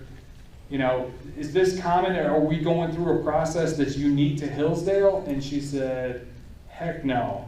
She's like, that's what keeps me in business, is fixing this for all types of counties. She's not just working for us, she's working for a bunch. And she's like, this is common, this is why nobody goes to court and nobody's getting a whole bunch of lawsuits against them in counties when they're behind. They throw these fines out. You know, the 2019 amendment was a $400 fine that we had to pay. She's like, they throw that out and they keep holding your feet to the fire until you pay, and everyone kind of pays them and keeps on going along. So when I took over the treasury and I was hearing that coming from folks that aren't in this room, that, you know, you're screwing this up, you guys don't know what you're doing, and then I talk to other people and they give me some kind of like relief that, okay, it's just nonsense BS. So. When we took over the party, we had $0, right? We actually started with negative money. Mm-hmm. My goal for us was $20,000, to raise $20,000. I didn't know how we were going to do it. We're going to try. $20,000. to date, we raised close to that. We raised at least 15. Mm-hmm. And we've utilized it, I think, properly, you know? Mm-hmm. What is the Republican Party supposed to do? Our Lincoln Day dinner is raved. Our Lincoln Day dinner with James O'Keefe was raved about across the state of Michigan. We had people that said, the next one you have, we want to be first in line for tickets. We had people wanting to buy tickets all over the state. What is the Republican Party supposed to do? What is the job of the Republican Party? Support those values. So It's what we that did. sign right over there. So what we did, we Support created that. party values. They didn't have this before us.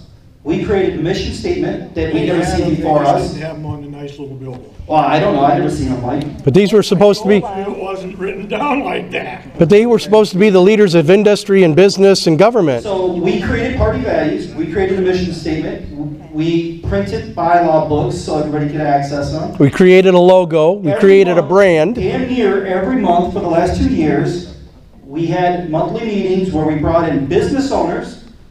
First time, I don't never seen a party. In fact, guess what? Our whole district and damn near across the state are going to do what we're doing with business violation reform. Mm-hmm. Because they're like business owners. Now we got their employees too to vote Republican. You know, like It's outreach, and it's an outreach. It's a sporting. Look at who would have known if they had the same party values as us, if we didn't invite them in or if they didn't reach out, whatever. Having business owners is a great thing. We support independent business or small businesses. So it was such a great idea. They didn't do that before us, right? We brought in how many candidates did we bring in? All of them. All but 2 of the gubernatorials. I mean, all but 2. But yeah, I mean, you can't count Mike Markey. You can't. No. Count him. He didn't go anywhere. And James Craig. Those were the only 2 that didn't come. So I mean, we brought in all the candidates. We brought in candidates from outside of our district just to get another viewpoint. We raised money. We had a great Lincoln Day. We ran candidates. We endorsed 4 candidates and won 2 of those. And we endorsed 2 in the city that were probably going to win.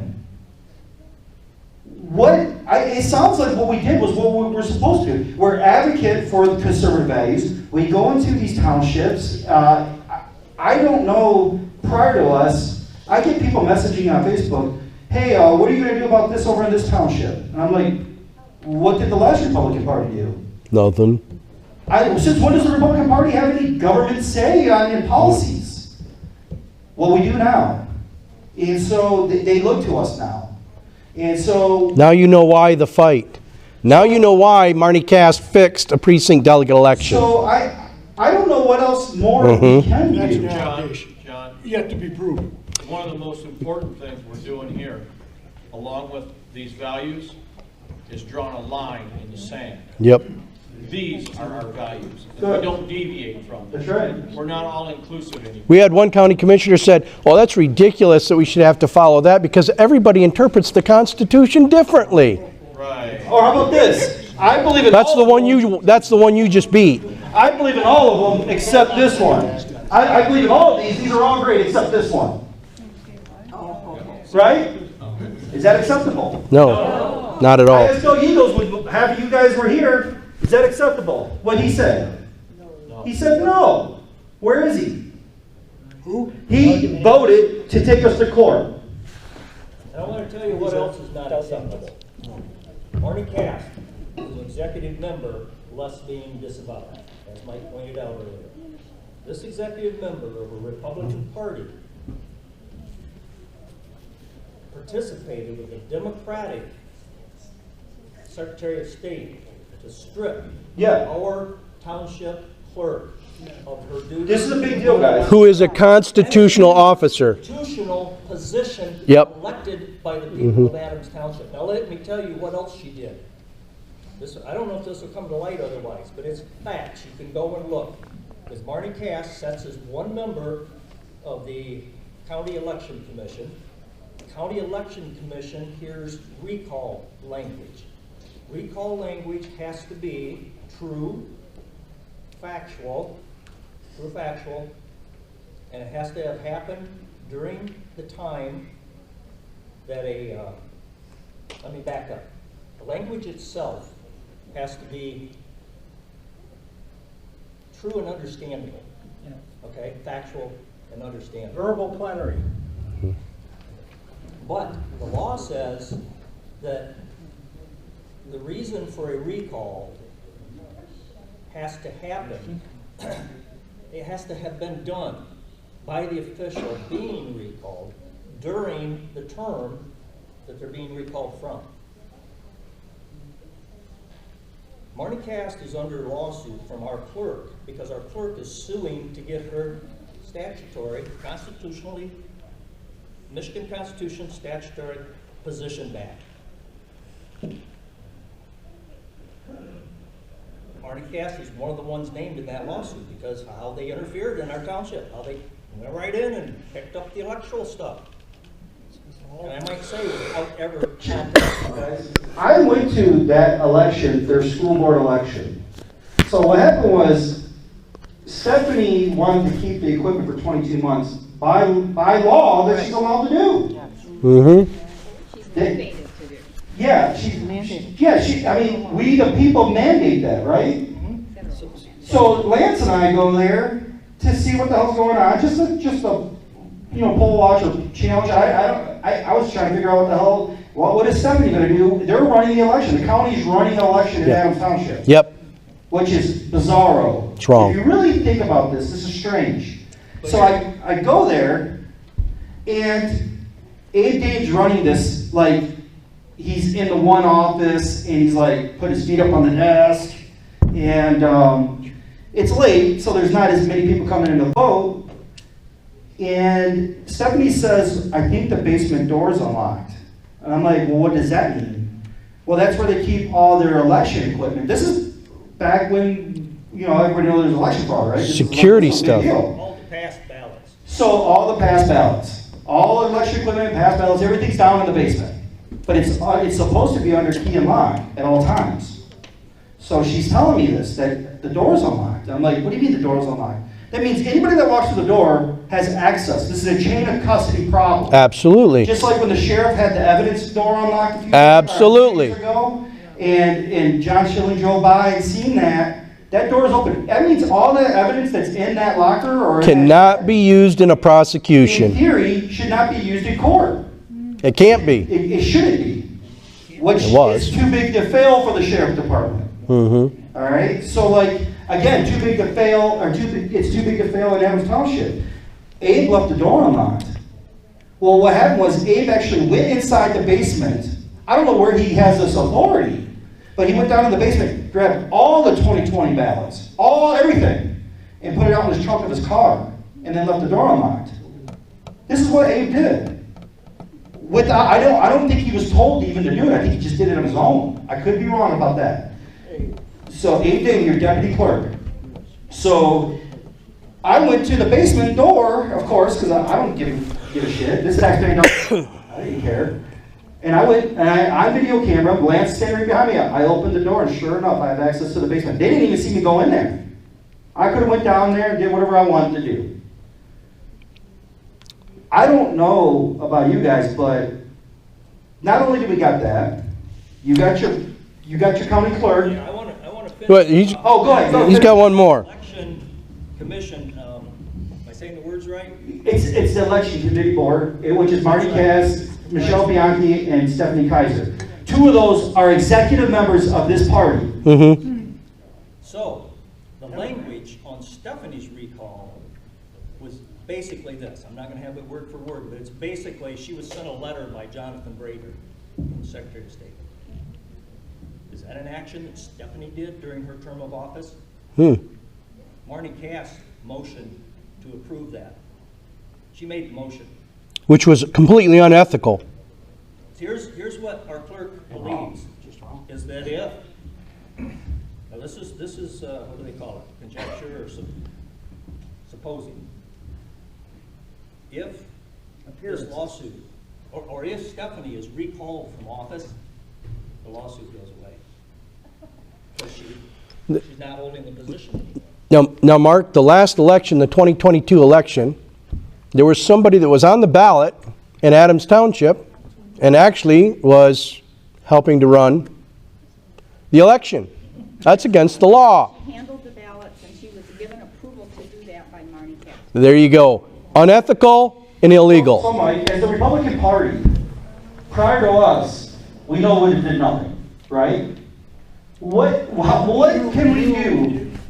I disagree with that, but it doesn't matter. Okay, so what are we supposed to do as citizens, as the Republican Party, to combat something of this nature? We're doing bold actions. Specifically, are you talking about? Well, someone like Marty Cass. Obviously, not only are we running into a problem like in North Adams, but we got precinct delegate election rating. She's out recruiting in her own office. 5 people alone out of her office is a precinct delegate. We've got eyewitnesses where the deputy clerk was going from county office to county office with applications. We have eyewitness to Well, that. did they do it for the Democrat Party, Mike? For all 3 of them, if they came by. No, they didn't, Mike. They didn't. I asked Marty Cass what a precinct delegate does, and she said, I don't really know. Not Like, much. you're the county clerk. The other thing is, why did they want to be precinct delegates when they already had a vote? Yeah, why did they sign up for precinct delegates? When they already had a vote, other than to take a slot. Why did Marty Cass, Scott Hodshire, Neil Brady, why did all these people sign up to be precinct delegates? Because there's a no, because there's a difference between precinct delegate and executive committee members. No, they don't. No, it's not. Yes, there is. There's not. Precinct delegates elect the executive committee members. The elected county officials are automatically executive committee members. But this way, they get a vote on who the other half of the executive committee is going to be. So it would benefit them to make sure that all of our applications, after being published for 7 weeks, get thrown out, and on the last 2 days, take 72 ballots of all their people, and of course, they could tell each and every one of them were perfect. Affected by that, by the way. I was affected by it. The deputy clerk filled out my daughter's. Look at them. Look at us. The deputy clerk filled out my daughter's and approved it, and on the last day threw it out and sent her a letter on the 7th where she couldn't redo it. You're asking me to Mike, tell you. I just want you to listen. You listen. You listen, Mike. I went in have no to idea what see the Marty technicalities Cass. were on that. Well, I'm just saying, we brought it up and you said, well, that's just alleged. Ralph. I went in to see Marty Cass, Mike, are you listening to Ralph? and I said, there's a problem with my form. I've worked in contracts for 20 years, but this one's a little bit picky. I have one objective here, and that is, if somebody here with my information can help me finish this and get it approved so I know it passes muster without me filling it out incorrectly again. Marty Cass said, that's our job. She took it from me, she reviewed it, and she said, change this, add this. She said, this is good, you're all set. We talked about the Lord for about an hour. I gave her a book on how to interpret the New Testament in the Mosaic Covenant context, and we had a wonderful time. 2 days after, which was like, gosh, maybe 2.5 weeks after, 2 days after the deadline, I mean, so she must have set it out the morning she could.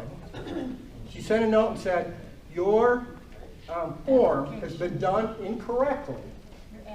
And your application. So, in short, she filled out the damn form and then denied it. But I gotta say one more thing too in regards to this precinct Yep. delegate stuff. Yep. I mean, it's And criminal. somebody's gonna help me with some of the details here. Heidi, my wife, and myself filed these, and ours were approved. Now, you folks sent out a flyer endorsing us, this Republican Party. Yep. All of these other delegates also got PAC money. You wanna elaborate on that? Yeah, so not only did she rig it, Mike, or help rig it, Senator Shirkey with the boss money send out mailers in 3 counties, Hillsdale being one. Well, we only have 13 and 13, Mike. 13 delegates and 13 alternates. 13 and That's 13. the convention. This is what this is about, Mike. No, we're talking about delegates to This is the only reason why you have delegates, Mike. Is to vote the people going to the state. Right, which is the county convention, which is the. So, Mike, we only got 26 total that are represented. Oakland County has 800. Kent County has 500 and something. So the bottom line is they sent out this flyer. They send out mailers. The boss send out mailers in our community. To our knowledge, and guess whose names were left off? Yeah. 2 people that were already approved. So, Mike, yeah, are we going to be able None of to? this I'm aware of. What do you mean none of this you're aware of? Well, we are, because we were the ones affected. And we didn't disavow until that happened. That's when we realized, because then we also got word that there was a few county elected officials that were meeting in secret that were conspiring to do this. That's not unprecedented either. I don't care, it's still illegal. I didn't say it was right. I have a story about that. So you've seen a raise of hands. They're not all here, Mike. But you saw a raise of hands. I'm doing this for Penny Wingate. I don't know what happened at the county clerk's office about these applications. I We- was under the impression there was a problem with the notarized. There is. But I don't. There is. 47 of those applications were approved in Macomb County, and they were always approved prior to this year. Marty Cass approves them every single time prior to him. We're not talking, as far as I know, we're not talking about Macomb County. We're talking about Hillsborough. I'm telling you what is acceptable. It's acceptable because these applications are poorly made. So it's acceptable because it's common practice that someone doesn't write 1 under the precinct, when every damn precinct in our county is 1. Except for a couple. 1 and 2. So like, it's, the number 1 doesn't get filed. So they have discretion, Mike. They have discretion to take it in because obviously Steve and Maria are precinct 1. Obviously John Rattan's precinct 1. Because all of them are precinct 1, Mike. But not only that, once we turned them in, she called me and said there's problems with the applications. I said, Marnie, give them back to me, put sticky notes on everything that's wrong, and we'll get them taken care of. Took me a week, and I went around to everybody that had filled them out here that she had sticky notes on, said it was wrong, and we took care of every one of the sticky notes. Not a one of them had a sticky note on it that said that the notary didn't date. Not a one. So we got them all taken care of. I took them back in. She took them. She published our name for 7 weeks. That's unusual, Mike. Published it for 7 weeks. The county does that. They don't publish and then threw them out. They're done and checked. They don't put your name on the website unless the application's done and checked and good to go. And complete. And complete. They put our names on the website for 6.5 weeks, approximately. Only took our names off on the 6th and sent us letters on the 7th. None of us had an ability to fix our applications. They were in there for 2 months, Mike. I'd just like to make an observation. I don't know that one way or the other. Right, that's what we're telling you because you sat there and said you didn't know. And we're telling you this and you're going, oh, I don't know. That's why we're telling you. This is why we did what we did. Mike, we don't disavow people for no damn reason. I'm not sure that 2 wrongs makes it a right. I'd like to make an observation in the form of a question. Yeah, go ahead. Could it be the reason these people claim they don't feel comfortable here is it because they're a bunch of dadgum crooks? Could be. I'd like to make one more point about what Mark was saying about Marnie on the recall committee. The biggest point there that I'm not sure was brought out is it was conflict of interest. She should have recused herself. It's an ethical issue. Voted that vote because there was a current lawsuit against her from our township. Mm-hmm. And if that recall takes away our treasurer, the lawsuit goes away. Even Madison said a man should not be a judge and a complainant on the same issue because it can't be ethically right. Two people of their side talk to me kind of like what Mike does, a little gaslighting. John, you shouldn't do this, or John, you're better than this. You could do this, or 2 of them. Doug Ingles does it, and Robert Saha does it to me. Mm-hmm. And what I do is I say, do you say that to Andrew Fink? Do you say that to Marnie Cass? Well, here's one of the things. When I was a platoon sergeant, I didn't mind people griping. But you couldn't come and gripe unless you had some way to fix it. And I've heard nothing from the other side of how to fix it. All I've heard is griping, and I'm out. Can I say this about Kathy? Hey, John. Yeah. Hey, John, let me say about Kathy, my wife, Kathy. Is that she did become a delegate. She was the last one in our precinct, or in our township. But she never got a letter to the Parking lot? Mm-hmm. So that itself is... And it's odd how he had a gavel in his pocket. Does he carry it everywhere? Go ahead. My name's Mike, and I'm from Ransom area. didn't know I had a twin sister, Penny Wingate, but we got to share a birthday together. Today's your birthday too? Yes. Happy birthday! Happy 45th birthday. Well, the question, John, is that during the fair, or before the fair, the booth was taken away from the Sozo group and awarded. From the official sanctioned party? Mm-hmm. Yeah.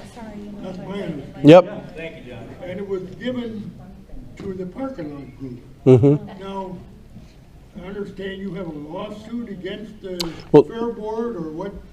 What's the? So let me explain what happened. We on August 4th wrote a check and filled out the contract for the fair booth and handed it to the Hillsdale County Agricultural Society on the 8th. They stamped the back of the check and they put paid on our contract. We thought everything was fine. The next thing we know is just before the fair, we get the check back. Days before the fair. We get the check back and they said, well, we're giving the booth to the real Republican Party. We said, wait a minute, we are the real Republican Party. We produced the letter that was written by Ron Weiser that said that we were the official party, and it said, quote, the group of people who met on 8/25, which was the group at Olivia's, which was the parking lot group, were not seen as legitimate. Not just the meeting, but the people themselves were not seen as legitimate. We gave that letter to the the Hillsdale County Agricultural Society. There was word in their group that that letter was a forgery.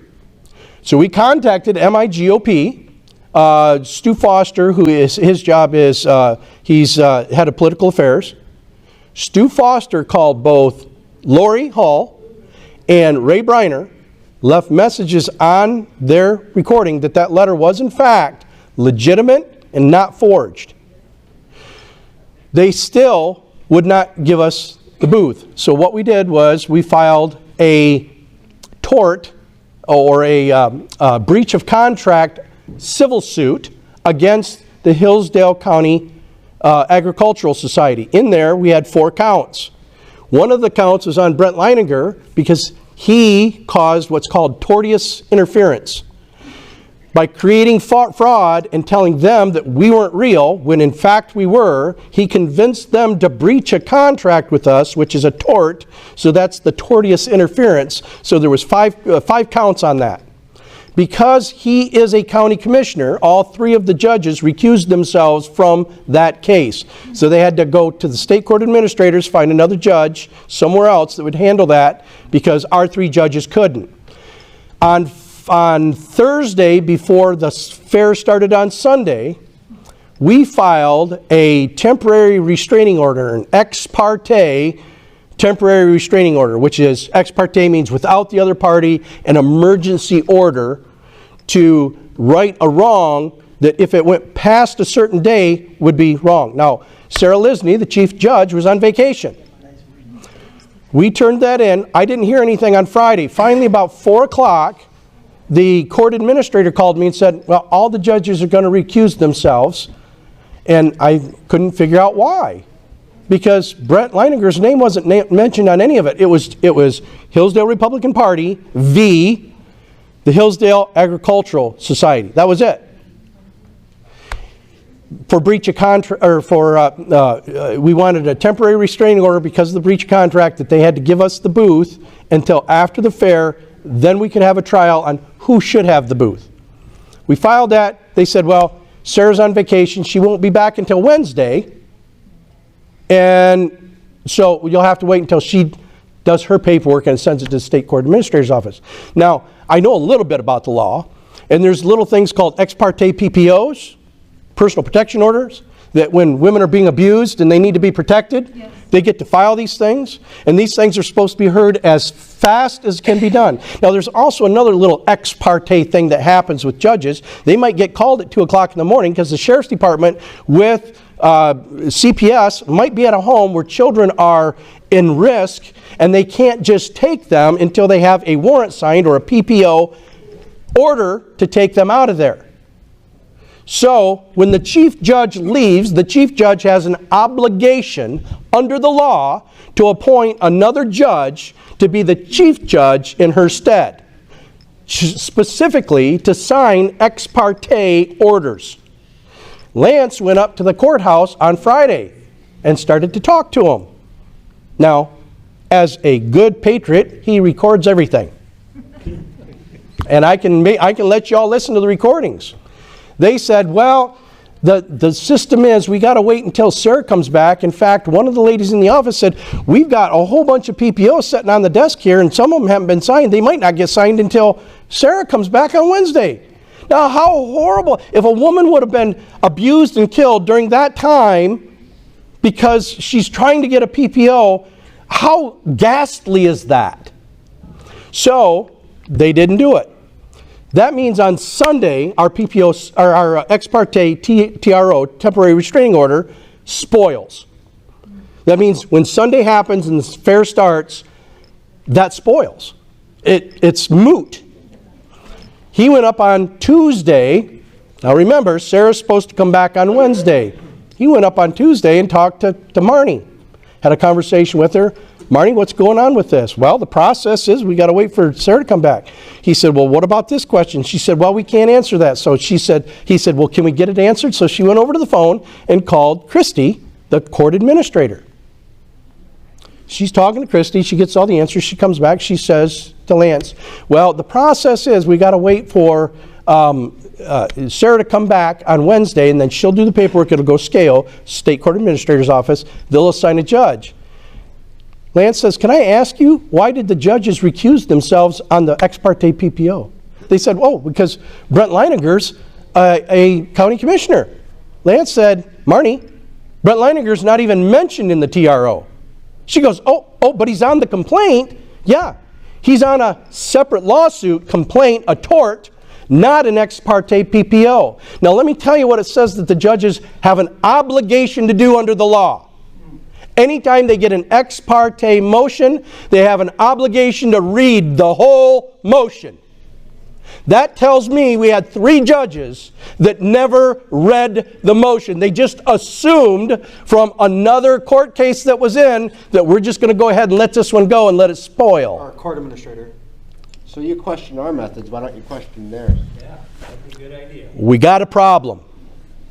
We got a real problem. The same checking account that was used for the last 10 years to pay for this. So Mike, yeah, Lance has a real question for you. If you're going to question us, why aren't you questioning them? The parking lot group. Who? I mean specifically who you. Marty Cass. All of them. Marty Cass, I have inquired. I haven't gotten any better response from them than I have from you. So did we give you a better explanation of what went on? Pardon? Did we give you a better explanation of what went on than she did?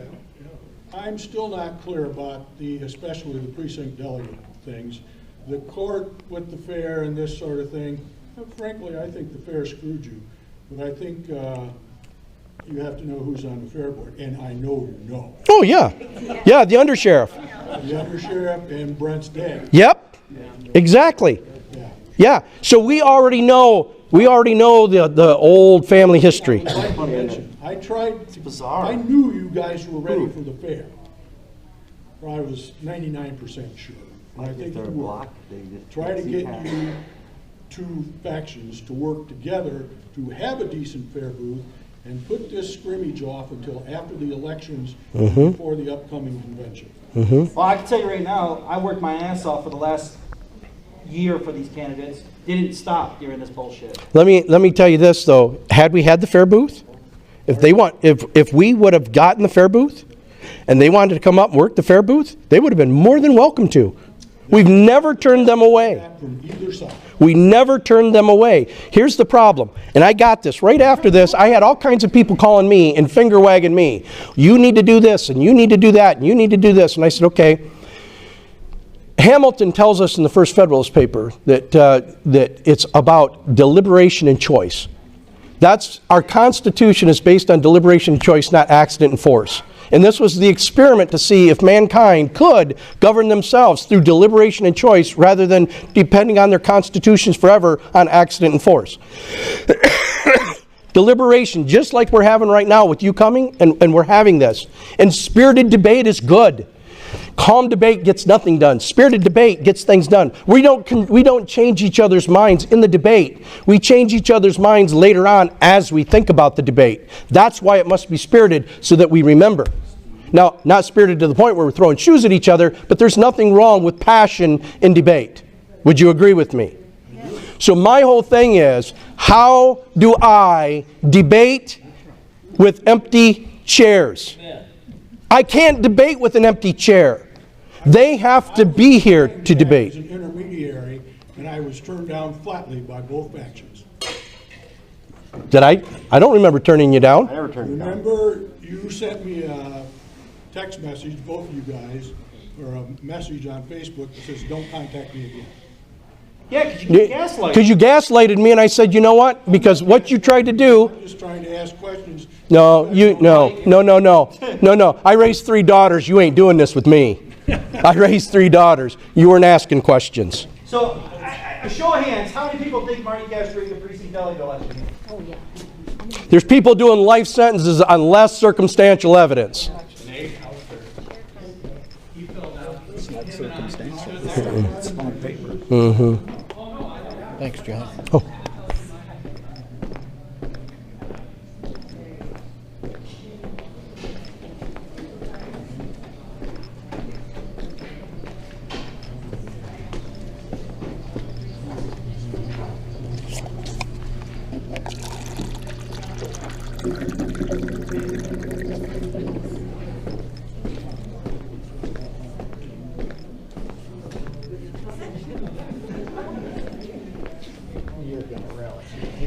We're getting them.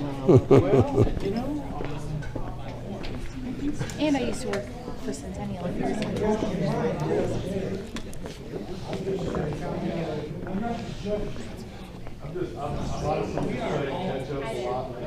Would you say if it's true, you should judge it? What is the Hillsdale? Would you say if it's true, you should judge it? Right now, officially.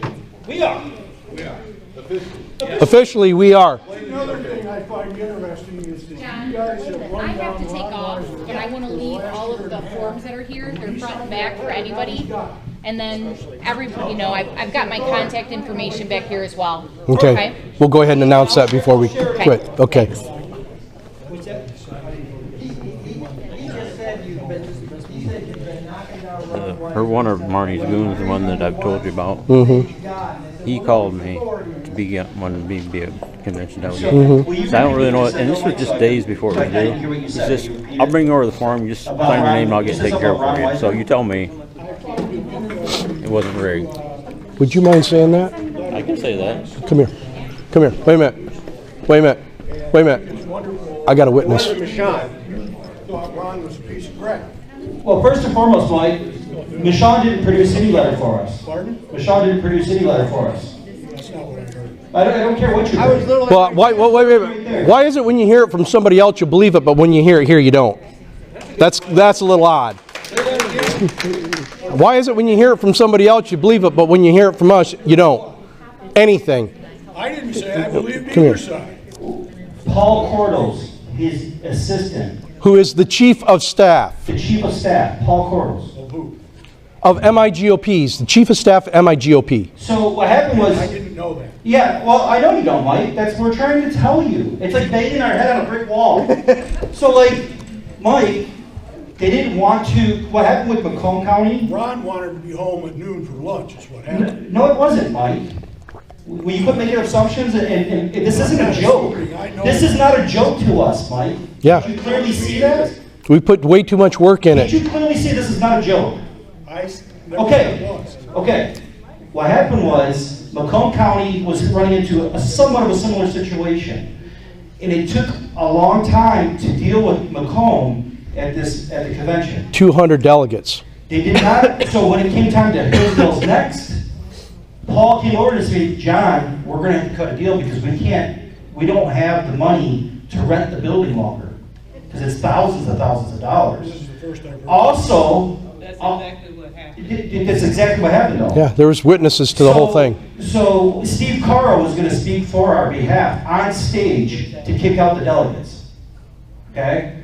He was gonna do this. Hey, John, real quick, they did kick out the 200 delegates. Yeah, Well, Macomb. but we're talking ours. They were gonna kick our delegates out and put our people, put Annette there, she was there, they put David in, he was there. So Lance and I were at the front stage, with, there was a few of us, so I forgot who else, Steve Carr, some other people, but Paul came to me and said, we gotta cut a deal, because we can't drag this out. Plus they had an event in Lansing, downtown Lansing.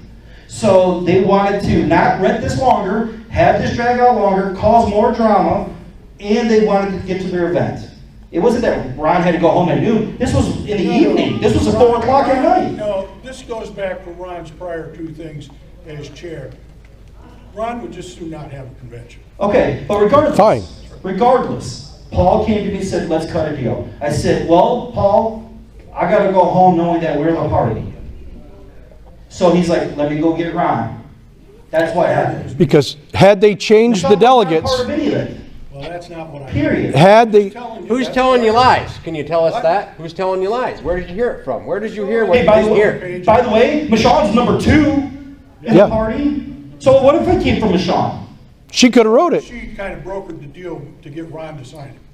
So? No, Paul Cordles did it. First I heard his name. So But first it off, doesn't matter. yeah, it doesn't matter. It doesn't. Yeah. Let me, By the way, my second letter is going to come from Michonne. wait a minute, just a second.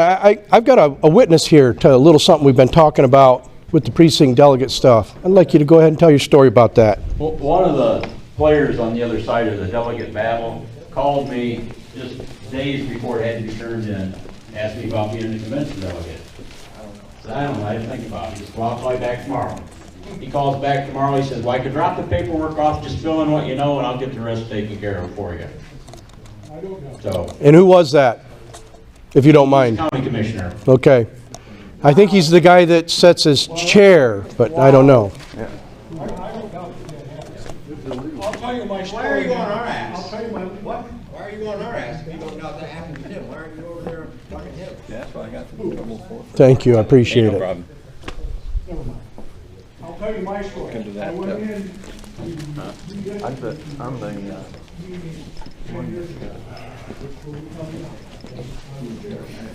That's exactly what we fought for 10 years.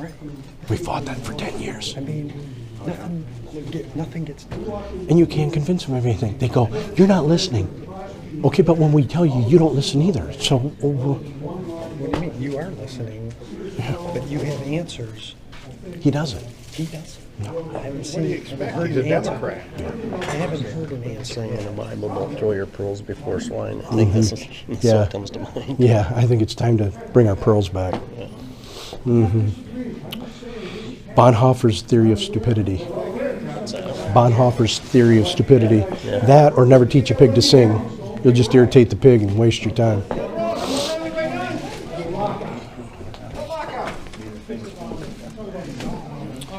You know, I think at this point in time, we're just teaching singing lessons, and we need to stop the singing lessons. Back to the bylaws, they ain't read them, we're done. We need to stop the singing lessons at this point. Bylaws have not been available readily. By the way, we plan on having a Christmas dinner. They're always on the Oh, counter. what's up? All the time. Always. Always. Wait, you were going to say something? I was just gonna say bylaws and By the way, He loves you, we're man. going to have a Christmas dinner in December. Good job. That's what we're trying to plan. And then we'll see what the new leadership says. You guys will get emails and we'll figure out what the new leadership says. I mean, like, there's not much going on for the most. We got to take a break in the month of December for the most part. And we'll get back at it in January. One more question. What What's are that? you guys going to do to heal this? Excuse me. What's that, Mike? What are you guys going to do to work? We're going to have a meeting the first Thursday of every month, and if they want to come, they can come. That's what we're going to do. Will you go to theirs? Why? I got this many people coming here. Why do I want to go to a lesser party? Why do I want to go somewhere where nothing's going to happen? Why do I want to go to Democrat meeting? Well, then, did you ask them? John's he's not a delegate, first and foremost. They will let you know. I'm not a delegate. I got thrown out. The other thing is, did you ask them if they're going to come here? I didn't know about this. No. Did you ask them if they're going to come here? come here? Did you ask them if they're going to come here? Did you ask them if they're going to come here to heal the party? I have tried. Okay, I don't like when I get the finger wagging and nobody else gets the finger wagging. I don't like that. Oh, by the way, Bronson, we're going to do so on election night, we're going over to Bronson to John Lindsay's Branch County Revolutionaries to do an election night. I'll give you a hand. 8 to 11, 8 p.m. to 11 o'clock, and watch the results. So please come on out. We're getting drinks there. Oh, why isn't that hooking in? I think it'll go when I slam. And also tomorrow's convoy. If You want this one too? Meet me in Jackson. Where at in Jackson, John? Because I think I want to go. At the Meyer parking lot, 2 p.m. in Jackson. The Meyer on the East Michigan. On East Michigan, okay.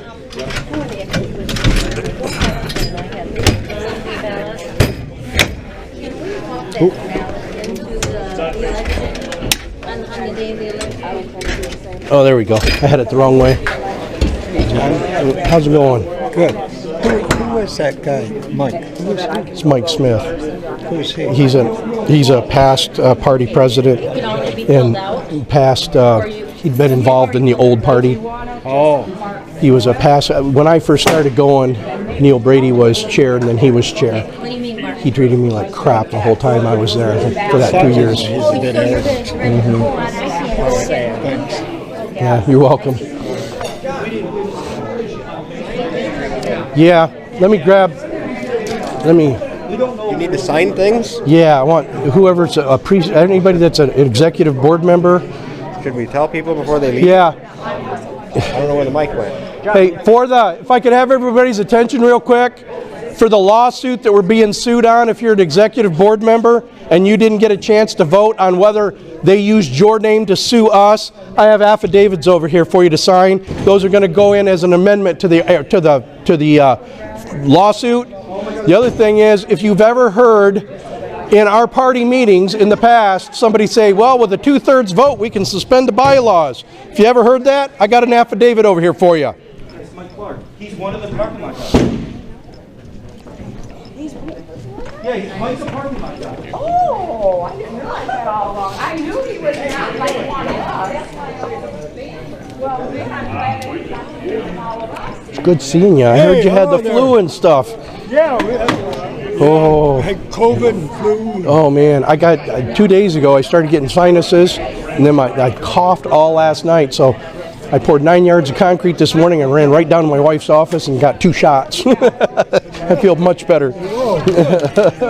So that's why I'm not shaking any hands or getting too close. So It's always a pleasure to see you. It's a pleasure to see you. Happy birthday, by the way. Oh, thank you, sir. What birthday is this? 85. Oh, great. Yeah. That is so wonderful. Oh, man. Well, thanks for coming here and celebrate your birthday with us. Thanks for having me. Oh, anytime. This is Where do you want to move these to, John? just anywhere out of the way, I guess, at this point in time. This is her information. I'll take that. Let me take this to whoever got the award. Well, you held up pretty good even with your condition here. Oh, yeah. Yeah. I love debate. I can tell. Yeah, that's what you want to call it. Yeah. Yeah. I call it teaching pigs to sing, but whatever. Thanks, man. Trying. John, did you want this for your elephant? Yeah. Where's? I broke my one before. Yeah, you don't want to break this one. I got to get a picture. I don't think I got a picture with it. Oh, you didn't? I barely got one with the last. Okay, well, That lady lets go. Oh, good, perfect. You need Dennis to notarize that? Yep. He's got his stuff. Yeah.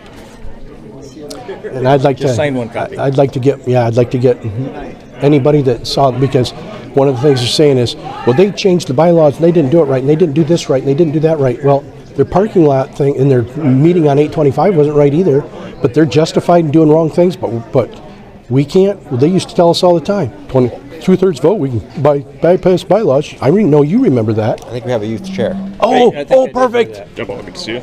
Mark, right? Yeah. Good to see you, man. Hey. Oh, perfect. Remind me. We met like a year ago. I'm trying to remember. It was like before Lincoln Day dinner. Was it one of these Oh, It was okay. one of these meetings. Yeah, Okay. once right before it. Yeah, we had a good talk. You know Josiah, right? Right. Oh, yeah. Right on. So what'd you think? Are you ready to get involved in something Very like much this? so, yeah. I'm looking to relocate out here. Oh, good. I'm obviously very strong supporter of the local Oh, party. good. Always have been. Good.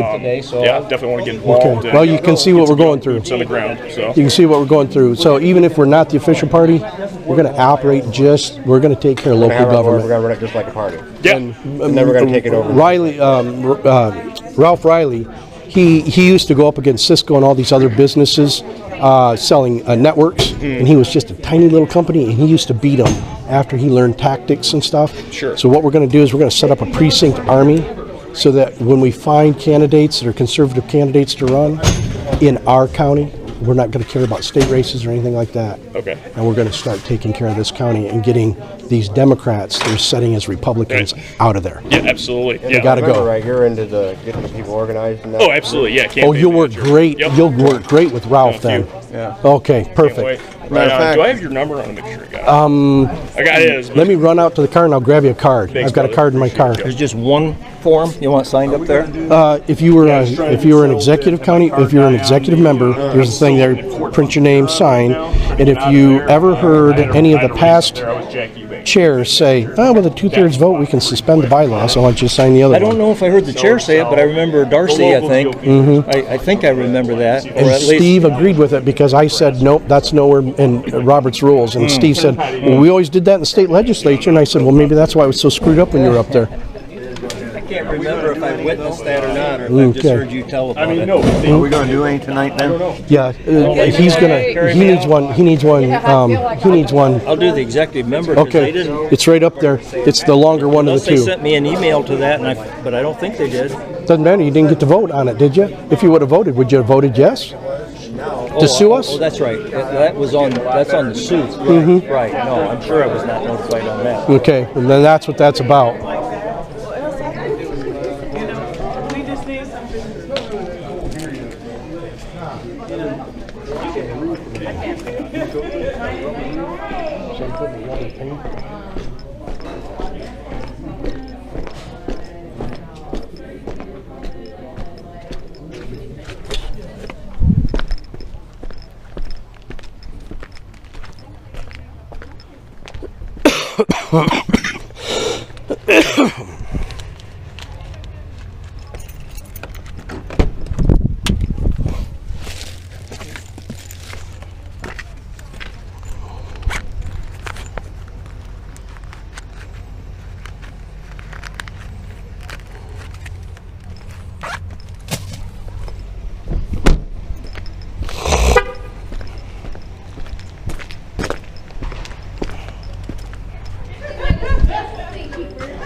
I was going to get some cards.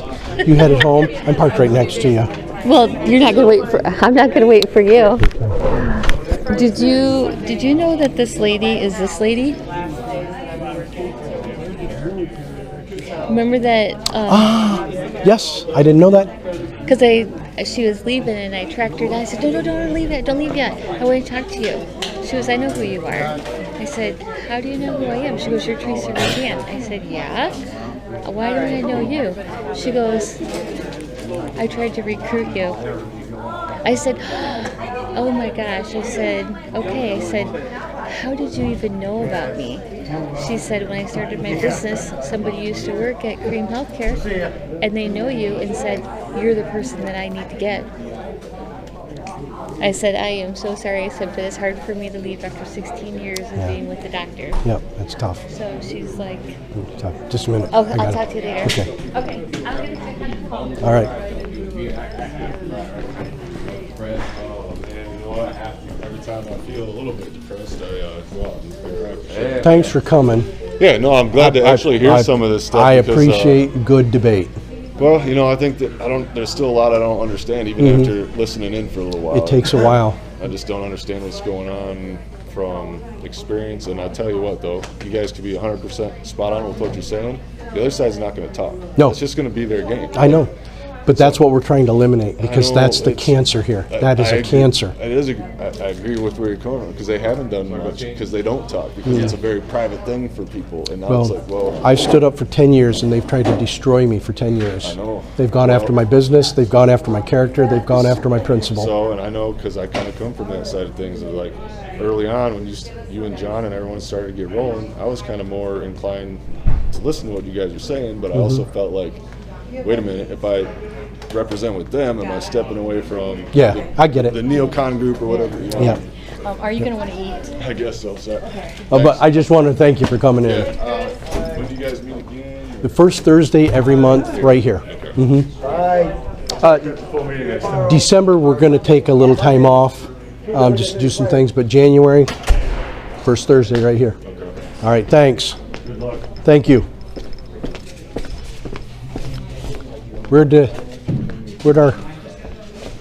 John, before we leave you with this, I questioned of Hillsdale in Hillsdale, Michigan. I crossed that Hillsdale out and put my of North Lake Pleasant Road. You can look at it there. I'm sure that's sufficient. Yeah, that'll work. Okay, I'll do a pass on that other. All right, not a problem. Yeah, I don't want people to sign a sworn affidavit if they're not comfortable with it. But if they're comfortable with it, I'd like to have it signed. What happened to our youth vice chair? Oh, there he is. It's like the other side. Here's a couple. We're talking, and they're going to continue not to talk. And they are kind of, what would you say, the local component of what, the deep state, if there was such a thing. Absolutely. Definitely. And, you know, they were glad to keep drinking their pop and be on board with the enthusiasm, but as soon as it fell apart, they're like, wait a minute, like, what's going on? And then, like you said, I wasn't there, but they're not going to talk. Yeah. And the court's going to have to sort it out. And well, you already kind of know, or kind of predict or fear. Well, have you ever read Thomas Paine's The Crisis? He wrote it on December 23rd of 1776. If you take what he wrote about the revolution